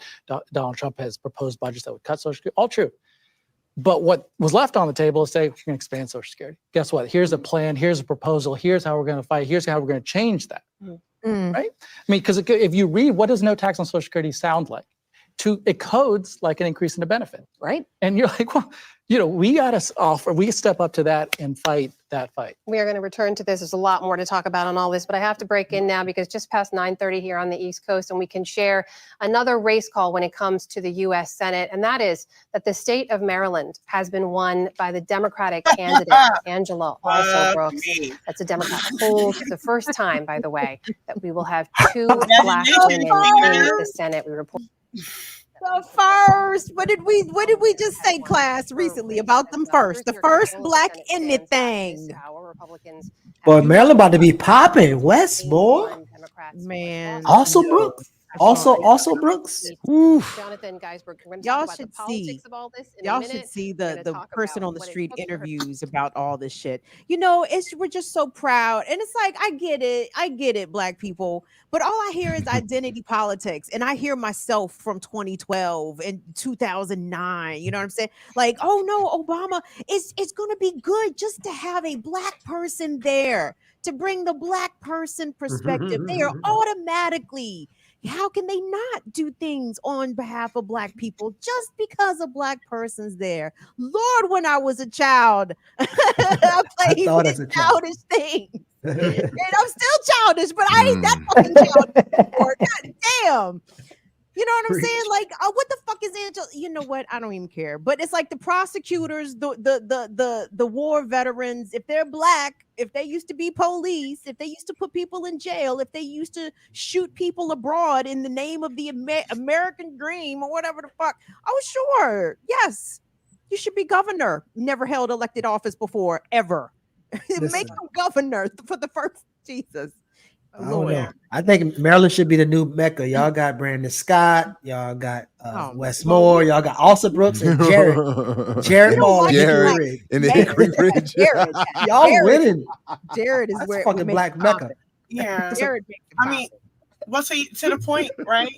One, I do want to say, like, identity politics is valid, and what we're seeing is like a warping of that with sort of reducing everything to that. So the first person, the first Black, so you're not even considering any of her record. Like nobody can tell you who Angela Also Brooks here is outside of PG County. And that is a specific few in PG County as well. Like the people who actually have to deal with her. So in terms of how she's projected, at least nationally, it does matter that she's first, this, first, that. And then to your point, what you just said, it's not even just the Blacks. If you look at all of Congress, it is former military. It is former prosecutors. All of them. like they're coming from that space. So this is, she's just another one. But my real concern is this is something that's in development because they have like a network. These Black women prosecutors have been, across the country have been developing this network and forming super PACs around each other. So Angela Brooks would not be the only one that we've seen because this was supposed to be the trajectory for Marilyn Mosby. Absolutely. And that's why Angela Rye goes so hard for Kamala Harris because she's a part of that network. So this is, that's my concern. But in terms of what Maryland looks like, or even this Beltway politics, we got the FBI headquarters, and we got the crime bill in DC and Cop City, right? I thought I was counting on the white senators from Virginia to stop this FBI headquarters project. Oh no, it's coming. It's here.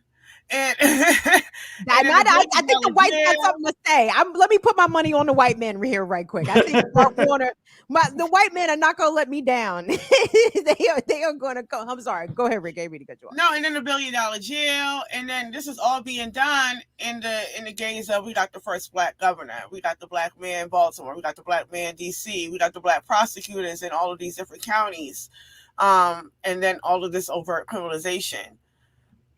So, and look, she's in the pictures with Wes. Wait, was this on her campaign being the first full-time state's attorney to handle domestic violence? Was that like one of her running propaganda? That was something that even when she was state's attorney, she did run on that specifically. That was one part of her platform that I definitely agreed with, and she did do that.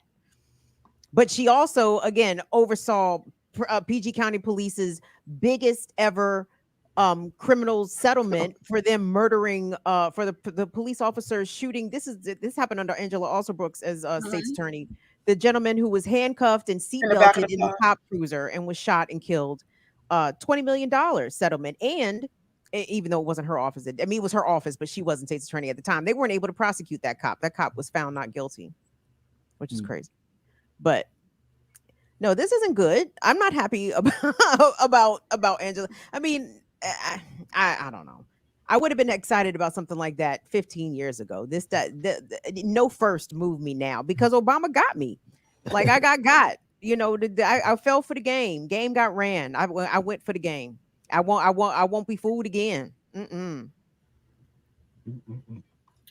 see. The other thing I'm curious about now is what's going to be the reaction if these numbers hold up of the so-called liberal progressive wing who has been telling us to support Kamala. Are they now going to come out all in droves of now wanting to target and organize against Trump? They're going to be calling for like rallies and demonstrations and the rest of it now that their candidate potentially is going down in flames. Are they going to take any stock in the idea that they couldn't deliver any votes to her, and so they look bad going down with her as opposed to challenging her in the first place? So I'm curious about what their reactions are going to be. Blame us. Oh, that's true too. Yeah, well, that's true. That's the first on the list. No, that's a good question because I was wondering that in terms of like when they talk about the 200 Republicans that have joined her campaign.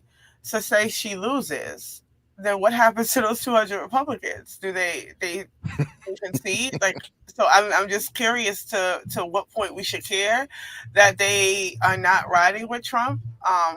Because to your point, what happens to those Democrats now? Because if they are able to win across the board as these Black Democrats, and then they get into office and she loses, what happens to them in Congress? Do they just concede to Trump? Does it become they don't have any power, they can't do anything, especially because they are winning so far.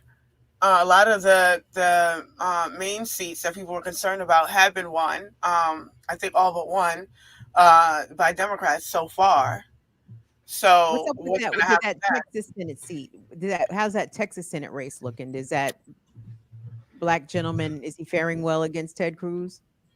I have not seen. I just only seen the presidential aspect. I didn't see the Senate one. Has that come in? So more. Oh, I'm sorry. I thought that might have Yeah, been the Ted congressional Cruz seat is we were up. talking about. Ted Cruz is up. Whatever the percentage is here. 52.9%, Yeah. 64% of the precinct reporting. So he's Yeah, on he his won. way to another victory. Interesting. So that is, yeah. And how much revenge does Trump take on these Republicans who decided Oh, everybody. He's gonna get everybody. He got a list, you know that. Exactly. Day one. So Brandon Scott was reelected in Baltimore as mayor. He won that in the primary. Well, I'm just reading Roland Martin's whatchamacallit. Come out. It Come out. becomes official today, right? Yeah. Did you see anything about the post 3 with Devin and them? Because I can't find any. Oh, I would have to go low. Yeah, I can check for that. So Kim, you talked earlier about that question. So I don't know if you remember the last election that was on the referendum for the Baltimore city to get control of the police department to regain, and so it passed. People voted overwhelmingly to regain, and then the city council hearing following that, the state themselves said we don't control the Baltimore City Police Department. And so it's been, well, who the hell does? Which is probably why it's back on the referendum, because Annapolis is saying they have not been in charge of anything concerning the Baltimore City Police Department. Oh, so the city of Baltimore has just been mistaken for the past 150 years. they just I'm sorry. Because they said that this was supposed to have been dealt with, I think, a couple of years ago, that they returned it, and they were under the guise that the Baltimore city had the control. So the state themselves are saying that nope. I blame I don't Stephanie know. Rawlings. We don't know what happened here. And that's been one of the things that we have been Stephanie pushing. Rawlings catches strays. Yeah, it's one of the things we've been pushing in terms of like, what the hell is going on? Like, how does a whole city vote for something overwhelmingly, and then there's no response for years? And then a lot of people are not even aware that the vote passed, and that nobody knows. So this is something that Brandon Scott himself has been able to kind of dodge in these last couple of years, because nobody has asked those questions. What happened? Oh wow, like that is a story. Like Jesus. And it's part and parcel for what happens to Baltimore and even institutions in Baltimore. Like there's some sort of abyss that shit that is meant for Baltimore, it misses it somehow. It goes over it, it goes under it. It just never lands. And this is another example of that, right? Like I think also about the lotto revenue and the gambling revenue and how Baltimore city schools are still in disrepair. And it's like, the fuck, I thought y'all had said all the lotto and gambling money goes to the fucking schools. Why does Baltimore city schools specifically keep getting missed and overlooked in this way? So like the fact that there is the disconnect in communication in trying to resolve the situation, that seems intentional. You know, yeah, it's completely intentional, because Baltimore. So I think early today, somebody said in the chat, like, so is the fight for who's going to get control of the well, if we are making a claim for community control over the police, right, we would actually have to know who the hell controls it now. So if we don't know who controls it now, who are we making that, who is that campaign against? Who is that demand towards? So we don't have any idea. And because the city council has only ever been able to say yay or nay to a budget. That's the only power they have. But the mayor can hire and fire the commissioner, right? Right. And that hiring and firing is also dependent on the budget that the city council allows for. So you see how they've been able to intermix a lot of things in that vein, in that regard. But there has been no kind of oversight, because who controls it? Not the city council. Even with the consent decree and all that coming in, these are questions that were already asked in terms of like who's responsible. Oh, the white lady winning?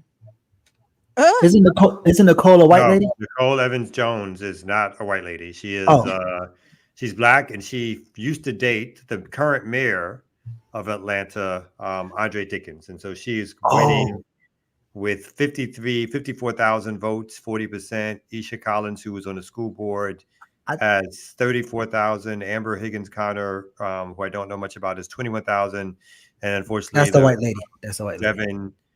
Devin Ward, who was a Cop City protester, is at 13% with 18,000 votes in.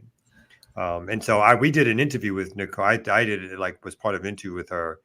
And it's one of those things of, like, when you say somebody's a nice person, but there was no politics there. You know what I mean? Like, this is somebody who they're going to be in the mayor's pocket. They're going to be listening to whatever the mayor says, but whatever I don't know much about their prior relationship in terms of how they broke up or whatever. But she seems to be the machine candidate. But it's not like she has prior experience. So she is now projected to be, or probably will be, the next city council person in Atlanta for post V, which was a special election. Yeah. I actually did. Election. Sorry.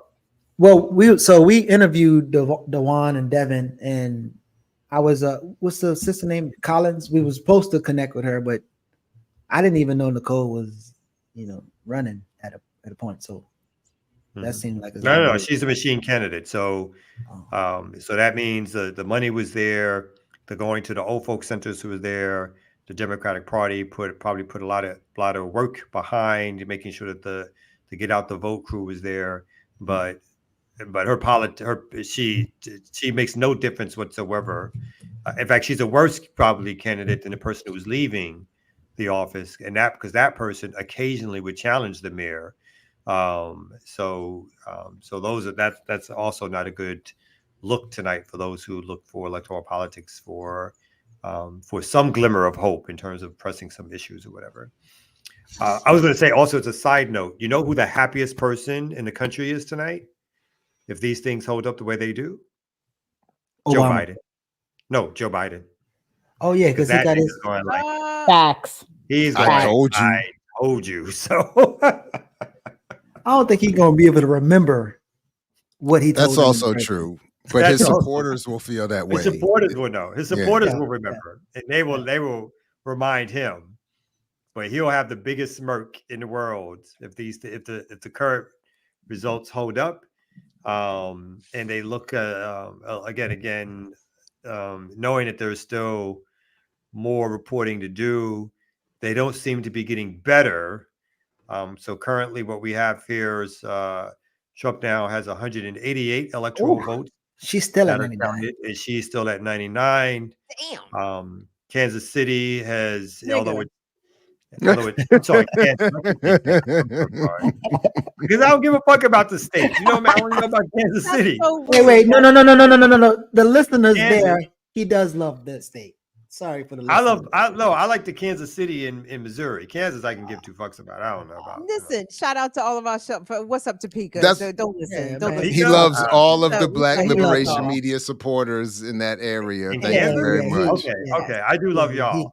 As long as I can check and see y'all donated, then my love is not as strong. It's conditional love around here. For real. Like it's 50% Trump now, with 51% reporting. Nevada with 19% reporting is 50% Trump.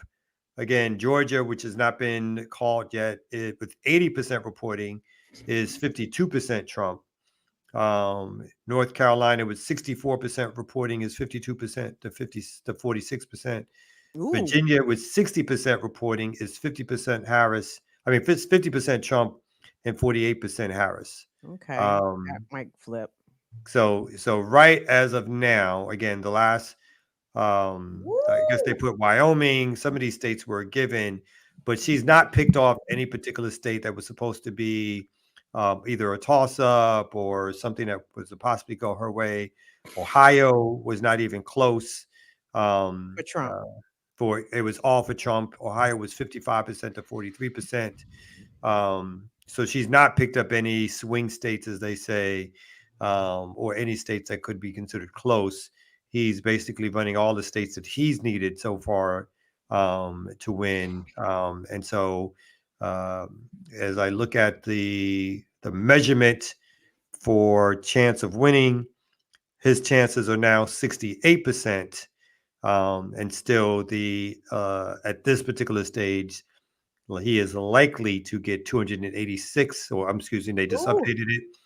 Oh, they just updated it further. Donald Trump is likely to get 287 electoral votes to Harris's 251. And the chance of victory right now is 71% for Trump. NBC shows he's also winning the popular vote so far too. I think 36 to 32 million or something like that. It says 37 to 33 down there, but yeah, okay. 37,600,000 to 33%. That can only change in California, which will most likely go overwhelmingly for her. But yeah, no, it's right now he is winning everything that he is needing to win to become the next president of the empire. So Jamila asked me about this event today. Of course, they scheduled this on the day I'm not on campus, but Westmore and Brandon Scott gathered at Morgan State today, and there's my president.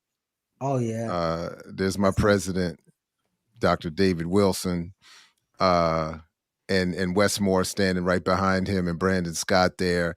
And I read through this, and it's they just encouraged everybody to vote, and said that your ancestors died.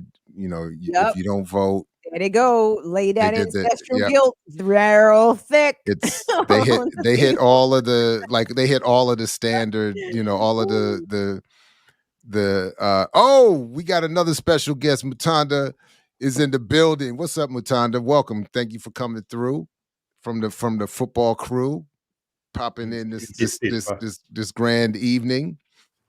How you feeling, man? I'm all right. First of all, thank you so much for having me. I gotta say to everybody, I'm a big fan. I've been watching BPM. Dr. Ball's work has been inspiring for me for many years. So we got a chance to connect a while ago, and then we set up the football chat.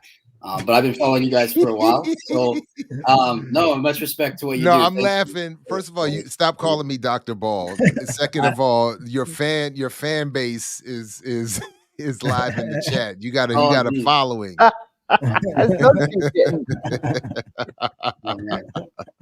No, how are you all doing? How's everything?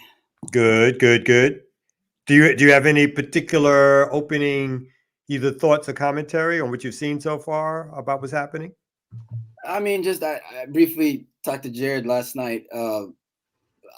It's not a surprise, but just constant I guess reflection on how far right the country's gotten, and that conversations that we have and that you all have in these spaces that we have seems so radical when it's like it shouldn't be the case.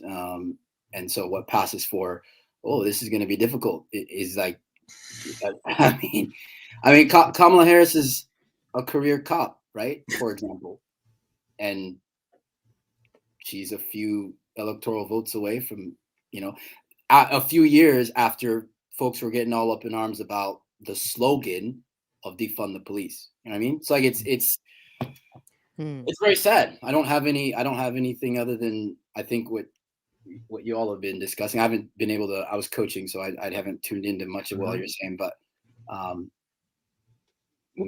just looking on in constant amazement and disappointment and frustration. So yeah. So what do y'all think about, like, again, the idea of registering preferences? And if you look at the numbers, and obviously a lot of radical people not voting, but you'd be like, that's not even 1 million radical people or left-leaning people in the US, or like when you see these numbers, what the brother just said, do you think about that? Like, no, because you have to remember media. I always want to be surprised, and then I have to remind myself that this is the setup. right? Like I talk to people about PSL, about like about, and they have no idea who these people are. They have no idea that there's anyone running outside of the Democrats and Republicans. Like they just have no idea. Like when I said to a group of people, they were like, well, how can you not support a Black person? And I was like, I'm voting for the Afro-Latina. I am supporting a Black person. Like, what are we talking about right now? And they were like, what are you talking about? Like, people have no idea that there are people running outside of the duopoly. If all you do is watch mainstream media, you have no idea. Or none at all. Right, or nothing at all. Like, how would you know? How would you even know that was an option?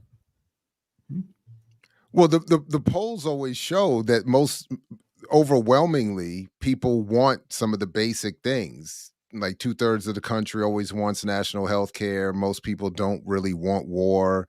It's some of those big things. They just don't know what to do. And that's and honestly, that's the only thing that keeps it to the extent that I'm attracted to it, that brings me that attracts me back to these discussions of voting at all, is because I know that that's just where so many people are drawn, and where so many of these conversations start for a lot of folks. But they'll even say, I get it. My students were saying it. I agree with you, and I would love to vote for who you want to vote. And I would, because when you run down the list, don't you want national health care? Don't you want an end to war? Wouldn't you want wouldn't you want higher wages for less work with more benefits? Yes, of course. Yes. But I don't know what it's only going to be the one or the other, and we got to go with the lesser of the two evils. So that's what I end up think happens, and what draws me to want to even engage this argument in the first place. That's definitely the other side of it, is they can't win. To which I'm always saying, if you invested half of the energy that you invest in telling people that a third party can't win into supporting a third party, the third party would win. Like, there's always this contention around, like, just don't do it anymore. Like, just don't support the people who are committing genocide and the ongoing wars and giving more money to cops. Like, you don't have to say that's okay. Like, you don't have to pick that choice. That doesn't have to be a choice. But, people are obsessed with saying, like, well, they can't win. Well, no, they can't win while all y'all buffoons are running around saying they can't win instead of actually voting for somebody outside of the duopoly. Like, it never ends. But maybe if they had better commercials. Did y'all see this Real Men Vote for Kamala commercial? So is this what you sent me in the chat? Oh my goodness. Look, it is time for a laugh break, because this is the wildest thing I've ever seen. I'm a man. I'm a man, man. And I'm man enough. I'm man enough to enjoy a barrel-proof bourbon. Neat. Man enough to cook my steak rare. Man enough to deadlift 500, then braid the out of my daughter's hair. You think I'm afraid to rebuild a carburetor? I eat carburetors for breakfast. I ain't afraid of bears. That's what bear hugs are for. I'll tell you another thing I sure as shit am not afraid of. Women. I'm not afraid of women. I'm not afraid of women. They want to control their bodies? I say go for it. They want to use IVF to start a family? I'm not afraid of families. They want to be childless cat ladies? Have all the cats you want. Woman wants to be president? Well, I hope she has the guts to look me right in the eye and accept my full-throated endorsement. Because I'm man enough to support women. Man enough to know what kind of donuts I like. Man enough to admit I'm lost, even when I refuse to ask for directions. Man enough to not ban young women from reading Little Women. Or one of those pants books that the sisters like. I'm man enough to raw dog a flight. It sucks. Not worth it. I'm man enough to be emotional in front of my wife. In front of my kids. In front of my horse. I'm man enough to tell you that I cry at Love Actually. Good Will Hunting. West Side Story. That and Predator. And I'm sick of so-called men domineering, belittling, and controlling women just so they can feel more powerful. That's not how my mama raised me. I love women. I love women who support their families. Women who decide not to have families. Women who take charge. And I'm man enough to help them win. Who got paid to think that was a good commercial?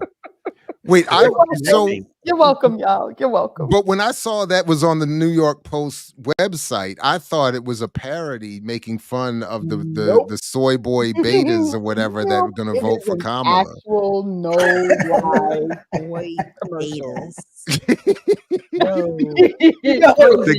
The gynocentrists. I couldn't find the phrasing tab, man. Too much red pill. Too much red pill. You've been red pilled. I don't even know what direction red pilled is. And what does that mean?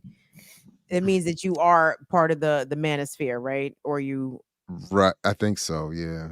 You've been Actually, yeah. I'm red-pilled. not sure. Right. I mean, That's- where does the Democrats go now? Like, how much farther to the right can they go to recapture the Trump electorate? Like, they got up there and bragged about, we worked with the most conservative members of Congress to get this immigration bill, and Trump vetoed it. Oh, you worked with the most conservative members of Congress, did you? Oh, okay. Well, look at that. So what else can the Democrats do now to go further right in order to recapture?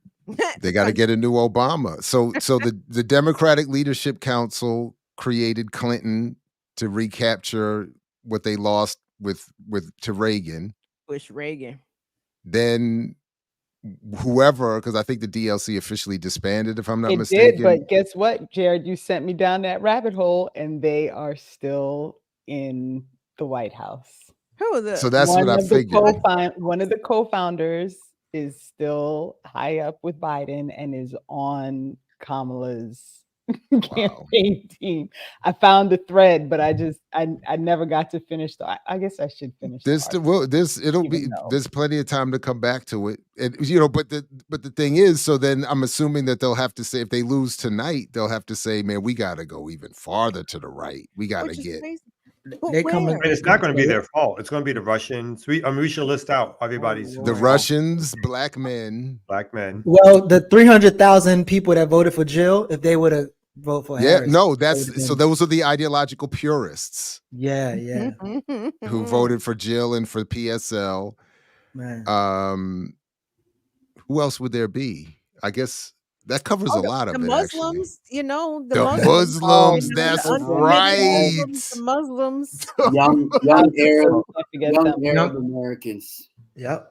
Young Arab Americans. But the way things are going in Michigan, though, she's about to win Michigan, so they can't even blame. Really? Yeah, I mean, she is currently Michigan, but it's only 17% reporting. But she's also the abandoned Harris is not just Michigan. They targeted all of those in between states. I think it was like 5 or 6 of them. But there was a big push in Michigan around the uncommitted votes, and so I was going to say that if she loses Michigan, then they definitely would try to blame Muslim/Arab populations in particular. But right now, with only 17% reporting, she is leading. This is about 1 million people whose votes they've counted already. She's leading 50% to 47%. And she just recently picked up her first state in a while, Colorado, with 48% reporting. She's up 55% to Trump's 41%. So they're calling out for her. So her current electoral count is 109 to Trump's 198. So you think they still going to sing lift every voice and sing at Howard tonight? You think that's still happening? Is that still going to go on the quad?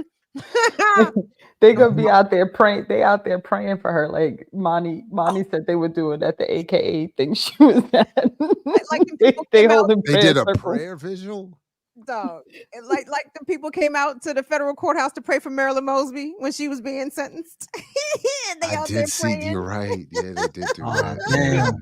Quick question: Does BPM have someone embedded at Howard? We don't know what they're doing, but Black Liberation Media is. Sorry.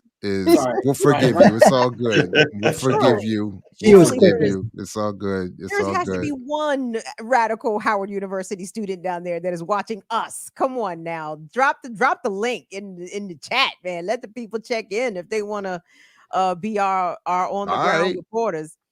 HU, you in here? What's going on down there? That's a good question. Studio link. Oh shit.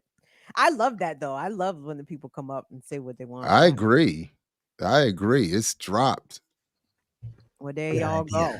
So lift every voice and sing, or are they going to sing? This is for my homies. Like, what's the? They gonna pour out some liquor. Oh wow. Yeah. Look, That might be the Rao case. says, you know.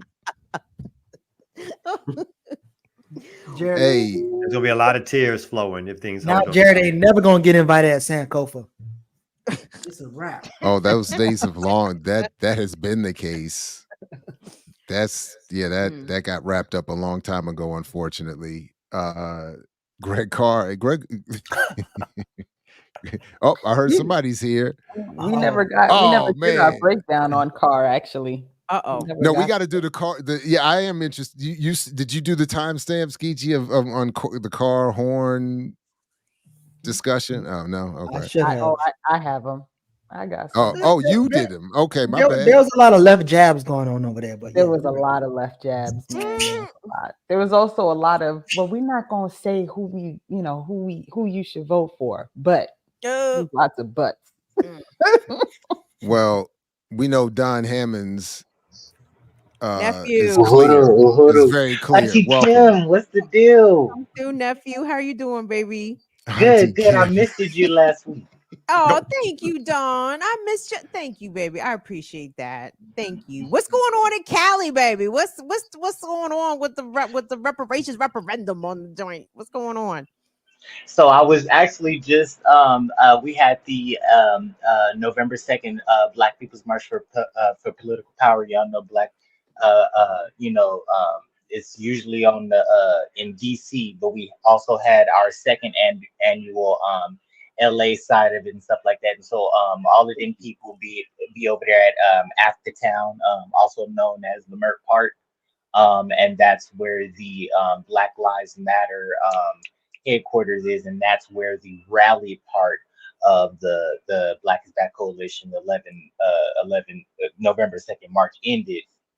And they are active, they are making noise down there in Africatown.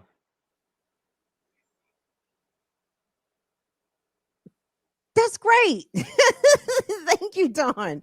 So tell us, what does shit look like in your corner of the world as Kamala's supporters it's crying in their lattes? What's happening out there in California? Well, Orange County, so in Orange County, California specifically, which people surprisingly is all of California is deeply more conservative than anybody understands. But I was very excited to see Claudia on the ballot and stuff like that. Definitely went ahead and kicked my little mark for Claudia and stuff like that. Kamala, everybody that's at least with even a half a radical brain, right? Already knew what the deal was, right, when she was up in Oakland and stuff like that, regarding her truancy laws and stuff like that. We over here on the West Coast, we are being bombarded by our choice between Michelle Steele and Derek Tran. And me personally, I left that blank.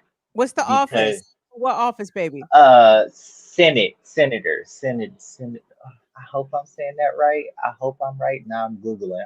But either senator, one of them representative offices, so something like that. And also sitting up here watching this is like, I guess I know less about the electoral process than I thought, because I was in the chat, like one of the questions I asked in the chat, like I was for real asking, like, so wait, we finna figure it out like tonight? That's usually how it happens. Like historically, elections in the modern era, whatever, since calculators and shit, they've been able to figure out they've been able to figure out the shit the same night, roundabouts. But 2000 was an anomaly. And whatever happened in 2020, a bit of an anomaly. Or 26. Which one did Trump wreck shop? 2016. I don't even know. 2016. So most of the elections of recent modern era, with the exceptions of 2000 and 2016, usually get figured out same night. Okay, well, But Google, uh, we're not criticizing any of them. I'm just no, being Google. clear. Oh my We goodness, good love all of these Google elections overlords. equally. Yeah, just Yes, clarifying. Yeah. Well, Don, let me ask you this, because you are my nephew, and I can't even remember how old you are, baby. But you either I'm gonna be 30 next month. so what's that? Are you Gen Z or you a young millennial? That's young millennial, right? I think so. Yeah. All right. So I mean, and I know you find such things trivial, but this is still your generation. Like the celebrity endorsements, the Taylor Swift, the Beyonce, the Cardi Bizzle, the motherfucking J Lo. Who cares what J Lo thought about the shit any goddamn way? But I'm talking Right. at least Cardi B and Beyonce's is Right. somebody's, right? You know what I'm Right. saying? And Right. Taylor Right. Swift, Right. somebody. Like did it translate? Did the young people not care? Or young people beyond this facade of the veneer of celebrity? Is that mean something to sway them You in any know, direction politically? yeah. So it's actually, this is an interesting question. It's very tough to gauge where my generation is politically, right? Uh, and it's mostly manifesting the way that I've seen it manifesting in my parents, right? Everybody got to work 50 and 60 hours, right? So we may like brush with things, right? We may share things and stuff like that, but nobody is seriously engaging things. Nobody is seriously or openly offering any type of critical analysis. And I almost want to say the less like aware of my generation, because I hate conscious. So like the less aware of my generation, they are bordering on apolitical, right? Because I tried to get I was trying to win one of my favorite niggas in the world to come to that November 2nd march. He was straight up not interested in participating. However, he and I, we will go back and forth in the DMs on some of the issues and stuff like that. So it's mostly like a passing interest. I do say they getting out there and voting, right? They might not be sitting up here and broadcasting what they're doing and why, but they voting is happening as far as what I'm seeing, in mixed stories and stuff like that. I am curious how the demographics are going to break down in the postmortem in data. I would think she would have to have lost some of the black vote in terms of not only numbers but percentages. Although I don't see where she's lost this, except for maybe Georgia, right? And I don't think Georgia was something that She's up to Trump. 109. She's up to 109. I don't see where Trump. Well, I don't see any state that she lost because of not getting enough of the black vote from, but I might be wrong for some places in Ohio. But I would have to think that her percentage of the black vote went down. Again, I think the whites were consistent, as they always have been, and voted Republicans, particularly the white women, who of course will never get blamed for the right winger getting in. But I think the consistency of the white vote and the white women vote, which overwhelmingly goes for Republicans, probably continue to and probably increased, even out of that small sense of sort of racism that would exist, that they're not going to vote for a black woman, no matter what they say in the polls prior to the actual vote. So I think those things are going to matter. And then I am curious about what is the numbers of folks who were disgusted with the Democratic Party because of Palestine, because of the genocide, who might have said, we're not voting for her, we're not voting for anybody. And I actually hope that number is significant. And if I get called by a pollster, that'll be exactly what I say, because I'm curious around if that has an impact on, again, what looks to be the outcome as of now. But I think the latest New York Times projection is Trump at 296 at the end of the night, and her at 242, with Trump having an 80% chance as of now of claiming the White House. And along with that, with Republicans leading in the senatorial races, they're already up to 47 seats claimed. And up in the House race, they may not have super majorities in either of those bodies, but they may walk out of tonight with a sort of clean sweep of not only the Congress, the White House, and of course already the Supreme Court. So you're looking at a completely Republican and/or right-wing government coming in, and I would say the Democrats have nobody to blame but themselves for that. Roland Martin chat is asking if it's a funeral. Sorry, that's just an update on the Roland Martin chat. And no, Jill Stein is nowhere close to getting 5%. She's still below 1%. Yeah. Is there a sense? Can you tell what it's looking like overall for the total number of votes? Because in 2020 they like broke the record for the amount of people that voted. So I'm curious if there's anything that's saying like it's looking like it's going to break the record again, or if people simply are not voting, as you just mentioned as a possibility. That I don't know yet. I can just give you the current totals, and if somebody can look at what the 2020 totals were, because I think even in Trump's loss, he received the most votes ever for a Republican presidential candidate, even in his loss. Yeah, because it was the highest number of votes that had been cast in a presidential election, I think, ever in history. It was like 168 million total votes were cast, it was like 62%, which was really high for the U.S. So right now we have Trump has 43,996, well 44 million. I'm sorry, Trump has 44,330,000 votes approximately, and Harris right now has 39,106 votes approximately, and that is of course without California, Nevada, Oregon, Washington, Idaho.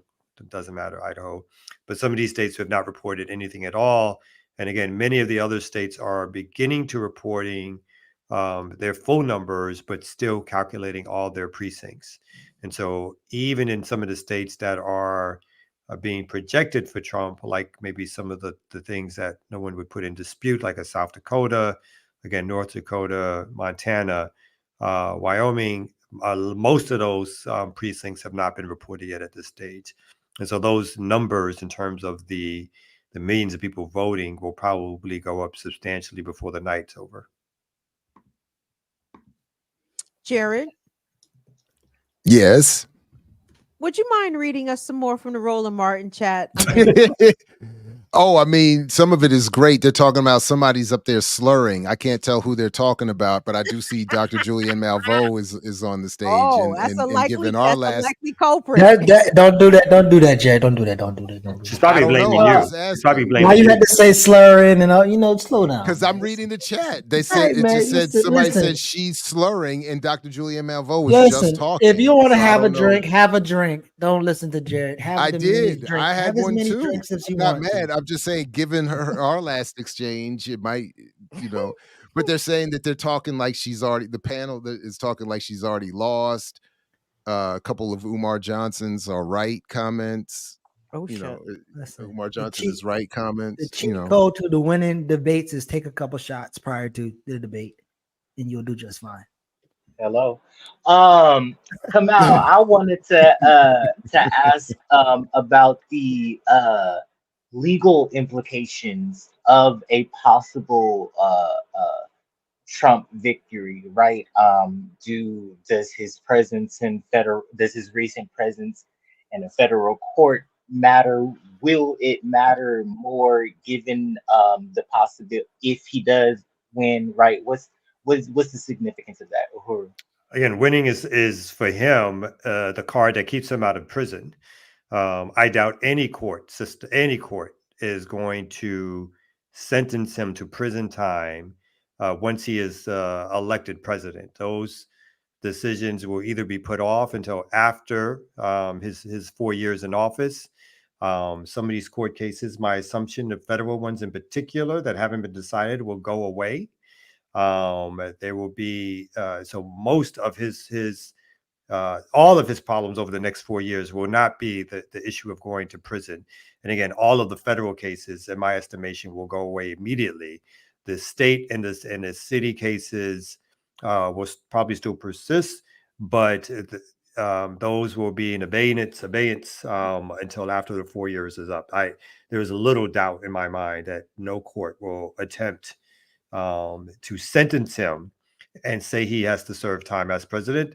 I think the only outlier you can see is a New York court that may sentence him and say that the sentences won't be imposed until after his next 4 years in the White House. That's the only thing I can see that's happening that'll be substantial in terms of any prison. Mutanda, I see you said you got to jump, man. Thank you for coming through. Be safe. Thank you, brother. Yeah. See you next time on the football roundtable. Yes. You know? Yeah. What up, brother? Keep up the great work, everybody at BLM. I'm sorry for my mistake earlier. It's all good, man. We are. It's all good. I seriously though, I appreciate you all. An honor to be on, and yeah, keep up the good work. I'm following and sharing as much as I can, and stay safe as we try to survive Armageddon. Good luck with your class, man. Have a good Right night. on. Take care, my man. care. Peace. Oh man, yeah. Term Armageddon's interesting. Apartheid. I mean, that's already ecocide. That's already happening. What Sure we preparing is. for? I feel like all this stuff is already happening. Already. Yeah, the water's I already feel like dirty. it's already happening. At the very least, what you can hope for is that people, again, for those who claim to be liberal left or left progressive, you're always hoping in these situations that people will start to fight. But usually what happens is they begin picking their next candidate, as you like what's so now they're preparing for 4 years from now and who that candidate's going to be, whether or not that's Newsom, Budovich, or whatever his name is, whomever. I don't know who these folks, but they're going to be picking somebody to come out and it's going to be a white man. There's no ifs, ands, or buts about that after this stuff. If these results hold, and I think they are going to go. She's not close to getting 5%. Not going to get 5%. That's how the sobering take of what's happening on every. So Revolution ain't ready yet. It still ain't ready yet. Right. So that to me is the bigger concern, that even though there's been all this conversation about people being disgusted with, with the, like, they couldn't even get 5%. Like, that's the bad sign. It's a bad sign. I think that's the worst of it for me. Like, I'm not really pressed about the other, like the fact that people still just like stay in the course. I don't even understand how that happened. Well, and right now what's interesting is that the Libertarian candidate, who I don't think I even heard of before tonight, has about 1,000 more votes. He has 318,000 votes to Stein's 300 and I guess that just changed slightly. He has about 400 now more votes than she did. They just updated some numbers. But he has as much votes as she. I know that the Libertarian Party has been around for a while, but they're pulling even. They got a lot of money too. Yeah, they're even with the Green Party in terms of numerical votes at this particular stage.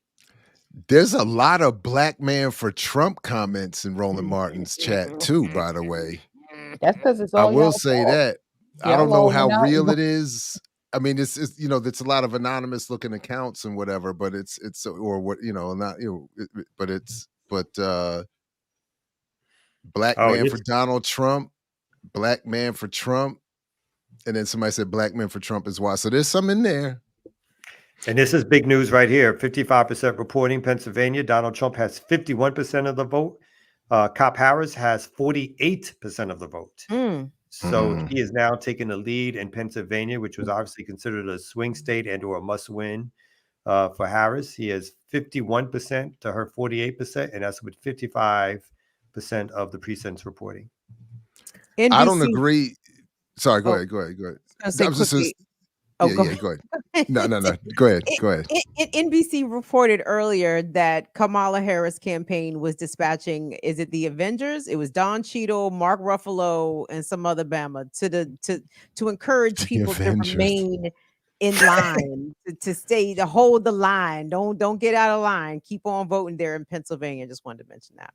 But you were saying, Jared?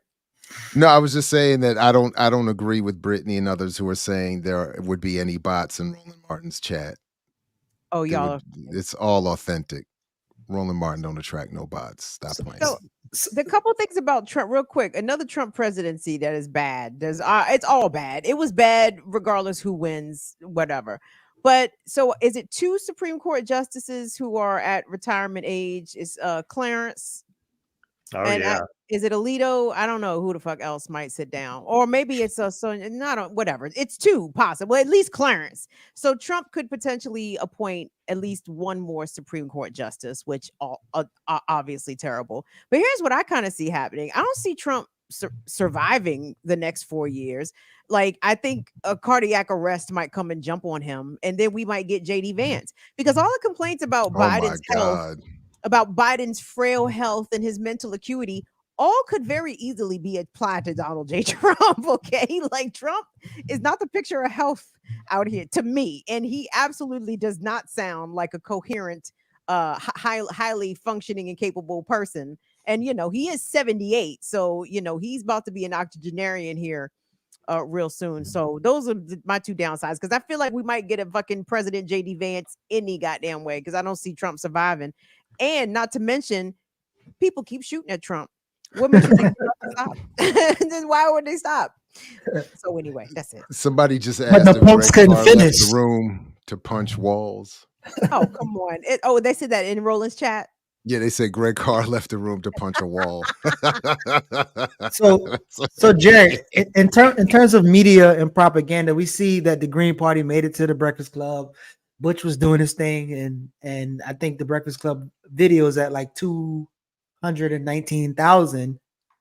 But did this mean that media blitz and all this exposure did nothing, or like, how do you feel? Like, even with Breonna Joy Gray, which I guess because I don't think that most of the people who would have been watching the Breakfast Club would have been moved to switch from Kamala to Jill after that discussion, and all of the energy and emotion that Angela and others gave to condemning her in the Green Party, I think would have, if anything, because they turned it into promotional campaign that seemed to work to a certain extent to reaffirm themselves as having value to the Democratic Party. That they stood their ground and went toe to toe and shut down these lunatics. And then again, even if someone was moved to support them in that one interview, as soon as you click off of that and go to your family, restaurant, school, church, mosque, wherever you're going to hang out, there's going to be a dozen people telling you, no. This is all the things that we keep hearing. So it's hard to sustain. It's I don't know what the percentages are, but I have to assume they're pretty low, that you're going to see one thing and change significantly, even if that person does very well in that one moment. I just dropped in the chat the other thing that the Breakfast Club did that started to. Oh Lord. Oh Lord. All right. Okay. That is incredible. Boy. Charlemagne got included on a winning presidential campaign. Wow. Yep. Changes for prisoners. Surgery. For prisoners. For prisoners, every transgender inmate in the prison system would have access. Hell no, I don't want my taxpayer dollars going to that. Kamala supports transgender sex changes in jail with our money. Kamala even supports letting with our biological money. Men compete against our girls in their sports. Kamala is for they, them. President Trump is for you. I'm Donald J. Trump, and I approve this message. Hugging a black taxpayer-funded sex changes for prisoners. It's a loop. Whoa. I just thought that he was hugging a black No verification at all. No verification at all, by the way, but still. Well, no, They slapped Trump with a cease and desist to stop using it. It's real. Because they slapped him with a cease and desist. It's real. It ran on football. I seen it on football. It was on Sunday. That's crazy. That's crazy. So it's a wrap. Once it runs on football, it's over. She said it ran on football. So, my goodness. so Breakfast Club might have helped in the wrong direction. Maybe it's their fault. Well, I mean, for me, it just brings up again how right wing this country is. It's overtly racist, homophobic, sexist, all the things. It's like people keep fucking forgetting all. It's like every time. It's like that's what this country is, and you're not going to just be able to change it or switch it out or act like it's the Russians or it's this one. We live in a white supremacist, racist nation that has been that way and will always be that way. You got to be on guard against it, fighting against it, but you're not going to. She's not going to outdo it. You know what I mean? And again, the strategy of the Democrats is always without tipping and saying that and saying the overt things that they say. We're going to what is it called? We're going to give them some symbols of that we too are down, that we too will build a wall, that we don't give a fuck about affirmative action, that so all this stuff around abortion rights. Again, white women in droves did not go out and vote to bring back Roe v. Wade, or it wasn't the significant part of their vote. What was their vote was like the white supremacists. I want the white supremacists in office. That's who I want in office. So that's the thing that we keep that the folks keep discounting or not talking about. Is like it's an overtly white supremacist country. People like, oh, tilts right wing, overt white supremacists. And just these his use of buzzwords, right? These buzz concepts, right? Like first question that Kim asked was like, is anybody verifying any of this, right? All you got to do is say transgender, right, in the right spaces and in the right time and in the right context, right?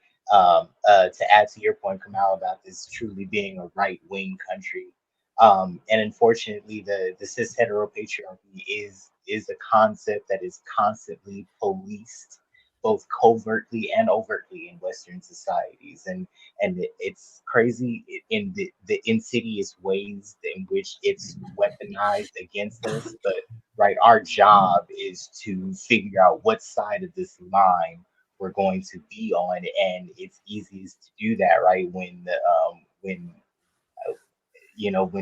we have this cartoonish campaign going on in front of not that the entire right Republican versus Democratic thing isn't cartoonish, but I would think that Trump's campaign is particularly more cartoonish. I mean, think about that. I don't know if it's more cartoonish. You think it's? I mean, her whole thing is stupid. Like, people, you're going to actually stand in front of a group. No, I'm not going to stop fracking, but then tell people you're about the climate. Like, that is cartoonish. It's foolishness. Just because you seem like you got it more together, if what you're saying is nonsense, you know what I'm saying? And taking everybody for an idiot, right? Like, oh, I support fracking. Oh, so drill, baby, drill, because that's what the fuck it is, right? You know what I'm saying? Like that. She played in everybody's face, but in a sense that she centered her message from wherever she was on the primary in 2019, 2020. Kamala got on the quote right side of things. And look at this. This did not serve her well to even stand with Israel, to be in support of domestic oil production, to be harder on immigration. Where did that get you? It's never gonna get. Listen, she did the same thing that all people who get called black, because I know there's folks out there that say she's not black, so I'm not gonna argue that point. When you forget that people know that, like, you black, so there is no whiteness that you can, pervasively sway anybody that you are a part of, because you ain't there. You're not part of it. She like for all that people complain about, like she's not white. But Doug, don't give her no white cover. No, he doesn't cover her in his whiteness. No, he doesn't But cover it's her the in his Zionism. insincerity, right? Isn't it the insincerity? Like she is, like if you compare her positions now to the last, and which is why they're able to do some of this stuff. If you compare some of her positions now to the last time she ran, like how complete flip flop. Yeah, complete flip. Yeah, like within a matter of like 3 or 4 years. So it's like, for those folks again, if I want white supremacy, why would I take white supremacy light? Right? Why would I take that? Yeah, what's the point? Yeah, what's the point? Like, you know what I mean? And Joe Biden was a good old boy. You know what I mean? Like one of the reasons he was able to defeat Trump was because they were assured, he was, and again, I do think Trump is overtly crazy looking, sounding, cartoonish. He ain't Storm Thurmond though. Say it again. He ain't Storm Thurmond though. Storm. No. We call him Storm in South Carolina. He's Storm. He is Storm. But that's Biden homeboy. He's not as ideologically driven as those folks, but he has those other people around him who push his buttons and tell him what to do anyway. So I do think he's a little bit of a cartoonish figure, but he is their cartoonish figure. They can get through him, as I think the Christian nationalists always say, like, we don't care about his adultery, his pandering, his bribery. Through him, we can get what we want done. And that's what they give a fuck. And that's what they care about. And they know that they have him encircled by their people. The left doesn't even have that. They claim they can get something done through Kamala, but they have nobody on her team.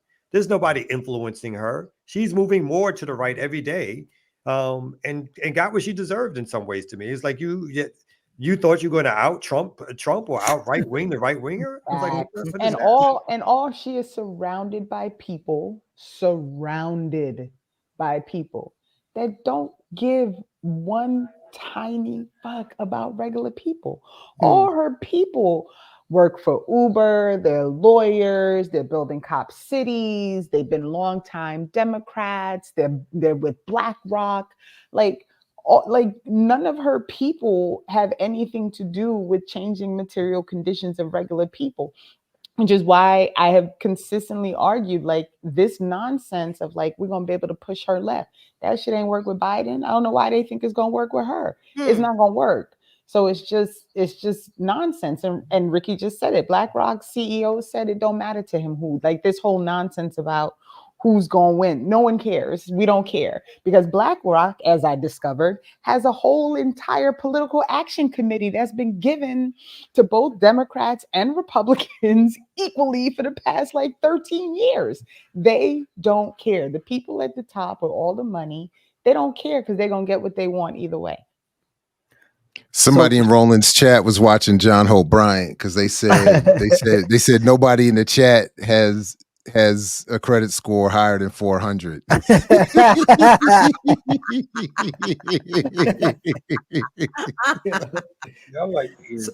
So what's going to happen, Renee, to the abandoned Harris campaign? Are they going to be blamed for this stuff? Like what's going to happen to that? What does Twitter look like? Are they getting blamed? They might, but Kamal's right. If she wins, so Wisconsin, Michigan, Georgia, to a lesser degree, Pennsylvania to a lesser degree, were the states that they were targeting. So if she ends up, like Georgia and Pennsylvania were really on the fence. Like, they really wanted her to win, but it was like a fluke that Biden won Georgia in 2020. So, I don't know if they can blame them if she wins in Michigan and in Wisconsin. Well, they will now, because the latest polls are now showing this is 24% reporting in Michigan, and so a lot more. But now there's been a flip. Donald Trump now has 49.7%. Harris has 48.6%. And Wisconsin, 56% reporting, and 10 electoral votes up for grabs. Trump has 49.9%. Harris has 48.7%. Listen, if she loses all this, we got to bring Dr. Abdel Hamad back on. Come out. can, Do like, those sell it. numbers have the region, like the cities and states that like Atlanta? I would did? have to go. I would have to dive deeper Okay. into them. I could. hold on. Minnesota has Go ahead. 5% of voting in Donald Trump right now, was 60% to 36%. So I would suspect some of these might change, but the Check fact that Virginia, Kamal. Virginia should be a lot more precincts reporting, because the fact that Virginia was close, the Franklin, the Harris campaign, because they Kamal looked like Kamala. The Franklin campaign, the Harris campaign wasn't expecting Virginia to be tight. Kamala. What's the Virginia is currently 49.7% for Harris. Trump is 48.7. That's with 72% reporting. So it's real close, but she does have an edge. That's This is Shaquille Sunflower is giving us an update of what Angela Rye and the Breakfast Club must be feeling like right now so far. I know she's gonna lose all her excitement. Poor thing. Man, they But just she's going to blame black men. I mean, if She about to blame which where. Well, It's how many black men is in these states right here that just split the whole United States? It don't matter. It don't matter. Because they just cut the United States in half and just break it apart. The Republic of New Africa, where we going this time? We going over here? Let me stop. It'd be interesting if in mass some of these folks come out and at least start talking or blaming white women. Again, that would be an interesting and more accurate choice to make if these are your so-called allies, but they never vote along the items or the ways in which you suggest they should be voting, but overwhelmingly continue to vote for white supremacy over so-called gender issues, but they don't get called out the same way, right? Because they're a protected class. Fuck black. The protected class is white women, because they won't get called out for that kind of shit in mass. And Wait a minute. This is correct. In fact, Dr. Abdel Hassan is at the University of Minnesota. So that is actually the birthplace, if I remember correctly, of the abandoned Harris movement. Wow. Hold up. Doesn't Peter Griffin usually end up in our chat? The YouTuber who goes by Peter Griffin. I see them in our chat all the time, and they just took the joke. Well, they just took the joke we were running into Roland Martin's chat and said that Biden's going to be upset if this holds up. And I don't see credit. Pete, warm up the printers for the cease and desist. Warm up the printers. Heat that ink up. Heat the ink up. You're supposed to say like they just said over at BLM. ... Stealing our shit. Lord, plagiarism. Exactly. And warm the printers up. I will write the documents up myself. I said, wait a minute, they stealing our jokes. Listen, and then not gonna be in the chat over here. Like somebody Kevin Hart our jokes. They did the Kevin Hart on us. I got it. I see what the fuck goes on. Hey, so wait a minute.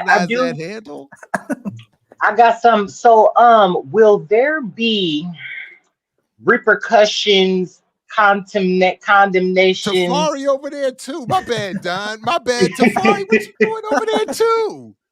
Said they big man. He said they big man over there. We see y'all. They got two screens open. Chill out. Go ahead, Don.